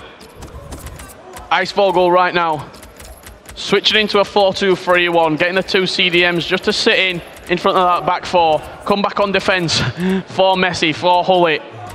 Who are we going to see come on? It's going to be De Bruyne in at centre attacking mid as well. Not the players you'd usually put stay back while attacking, is it? But what he's done is, he's put, I think he's going to put Hullet in at centre attacking mid. More of a physical presence, he can hold the ball up, he can play off of him. Henry, he's got medium work rates. That enables him, he's going to trap back on defence. He's going to help out the fullbacks when his opponent is attacking. Well, here we go. I'm guessing Zizinho is free at the back now. He's getting a few cheers from his Brazilian mates. It's now or never in this PlayStation final. The winner will go into that cross-console final. You could say will be the PlayStation 4 champion here. And here we go. Waiting for Zizinho right now. I'm presuming it's all attack. Get yourself up there and go and make yourself a hero right now. I imagine it's a 3-4-2-1 or something with a 3 at the back variation. Probably stay forward on pretty much every single player who has that instruction available. Just to put this in hindsight, remember that it was 5-1 after 10 minutes in the second game. If he can pull this back, it will be a miracle. The thing Fogel wants to do right now, he's gone defensive. Just keep the ball for as long as possible. Whatever you do, do not give the ball away to Zizinho from this kickoff. That's the essential. Keep it maybe 84th, 85th minute, and then maybe look to a corner. Keep the ball as far away from your goal as possible, just like in these areas right now. You can't be punished if you lose the ball here. It's such a good area as well to try and keep possession out on the flanks, because all you're trying to do is just pull out. You know, he's playing on the left, he's playing on the right, obviously depending on what side you're playing, it just helps open it up. And if he can get a chance before the 85th minute, we could be in for a cracker right now. Ah, really poor touch from Walker there. Somehow, he's somehow in possession. Look at that run. Play him on that right-hand side. Drive now. Ronaldo, ball roll into CR7, linking back inside. That heavy touch, the sprint touch.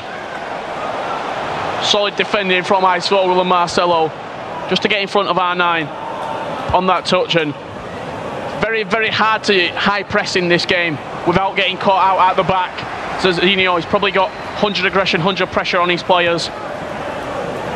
You have to say, you know, looking at some of these games that Ice Vogel has played, doesn't win every game, you know, by a number of goals. Beat Maestro 4-3, I believe, in the quarterfinals. In the semi-finals, beat Nicholas 4-3 again. You know, they're just small details. Referee, that was a bit naughty. Chance for Ice Vogel to kill the game. Oh, he's tried dinking him there. I think one word to describe Icevogel: mature. It's mature performances. He's not going out to score 10, 12 goals. He's going out to get the result, get the W, and move on into the next stage. And the next stage for him is a cross-console final, because he is the PS4 champion, Brandon. He's been on absolute fire this year. Ever since, I'd say, the start of January, he's been really picking up. Congratulations, Icevogel, the Kingfisher. Look at the support there from the start, guys. And he's done it. It's like he comes into every game with a plan, Richard. Like a mathematical plan. How am I going to break this game down? How am I going to start it? How am I going to finish it? Obviously, with a winner. A handshake from both of them there. Great sportsmanship. And Zizinho, commiserations to that man. But just look how much that man has progressed. We saw him in Los Angeles really making a name for himself in Brazil. And now, you've got to say he's in the handful to be one of the best players out there at the moment. Obviously, no FIFA and Lucas Rep at the moment. They'll be desperate to get back onto that big stage. However, players like Zizinho coming through the ranks at the moment are fearless. Yeah, what a performance from Zizinho in this competition. But in the end, Icevogel has pipped him to the post, and he is the PS4 champion in Manchester. What a performance from him. See some of the goals that did go in that second leg, Brandon. Well, this was the interesting first 12 minutes. That was after 4 minutes. That was after 9 minutes from Icevogel. So at this point, it was 5-1. And then it was Zizinho's turn after that. Zizinho did try sparking a comeback, but in the end, a little bit too little too late for that man.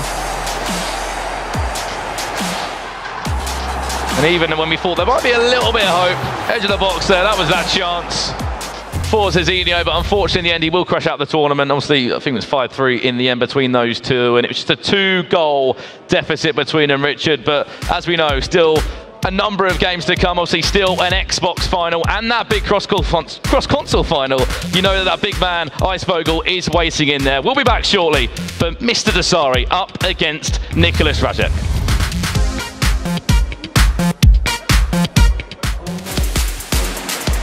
Isco. Got his shot off now.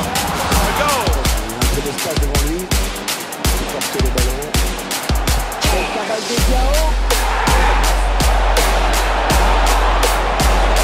Real chance now, and the goal by the underside of the bar. Danny Alves. Such quality in the build-up and a brilliant finish. A wonderful goal. Mbappe, and it's a goal. Well, he's got a chance to take the lead. It's a fast start here. They deserve their goal. They should have been playing. They could pose some danger now. Henry! Speed and a sublime finishing touch.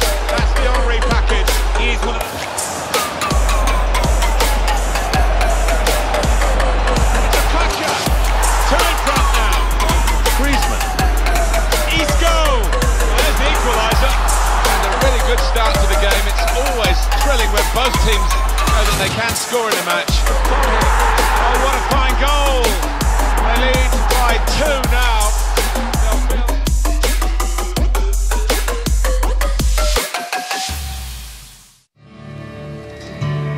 The most important piece of kit is your boots. You must take care of everything properly. It's a very demanding job.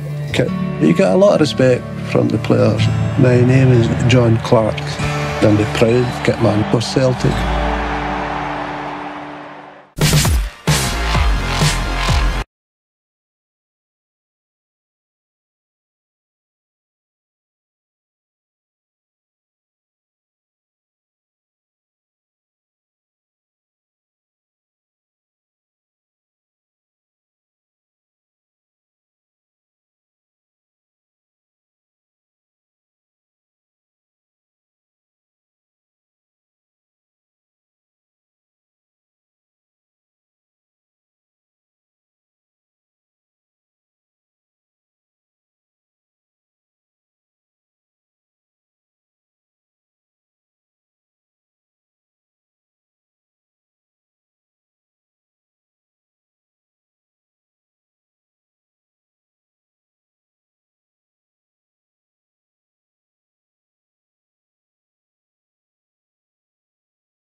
The FIFA 18 Global Series is brought to you in part by Coca-Cola Gaming.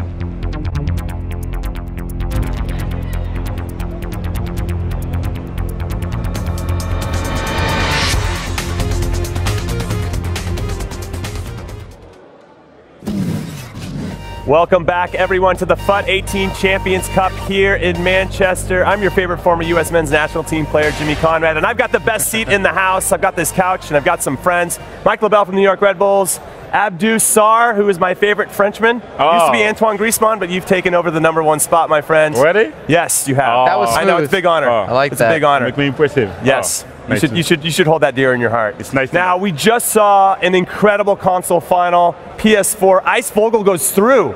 Unbelievable. The German, you know, he did lose to the Stranger in the Swiss format earlier on. I was like, this guy's good, but he did lose to the Stranger 9-3.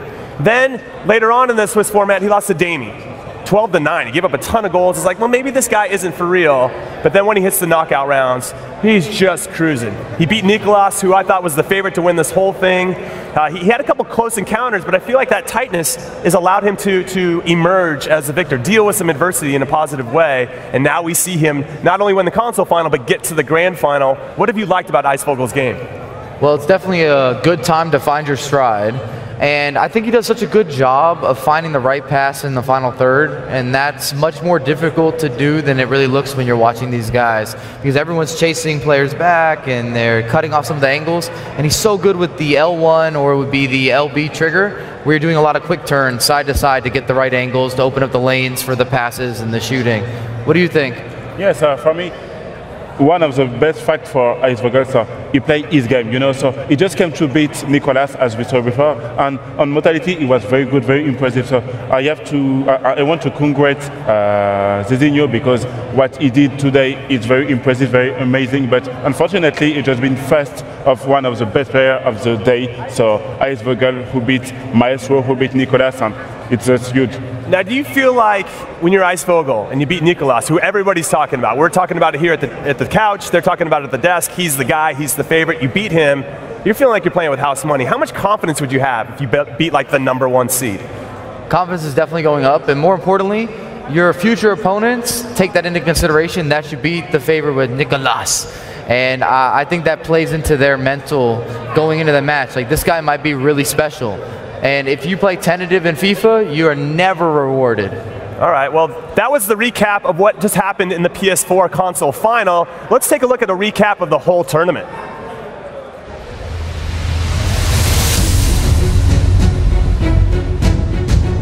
It was a very close game against Tito, and it's quite funny because we know each other a long way back. We were like the old school here, probably. A lot of people, and it is a big chance on Ronaldo. There we go. It is 3-3. I was very lucky the second game, to be honest. Second game, I thought if that chance went in with Ronaldo, you know, anything can happen, but yeah, he deserves to win overall, so we'll see what happens tomorrow.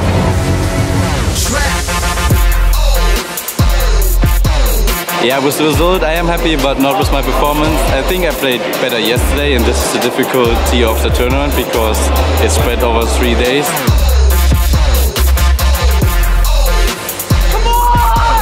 At all hours. Yeah. Emotional, man. Like, I've never got this far in a tournament, especially a big one, so I'm just happy.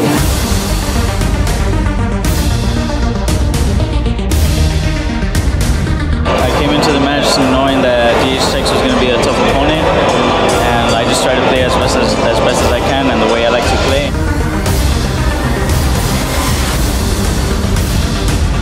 In the knockout stages against FUT Slabsche, I started to play really well and I continued like that. And I'm glad that my tactical changes worked, and yeah, I'm in the next round. How you gonna get back in the game without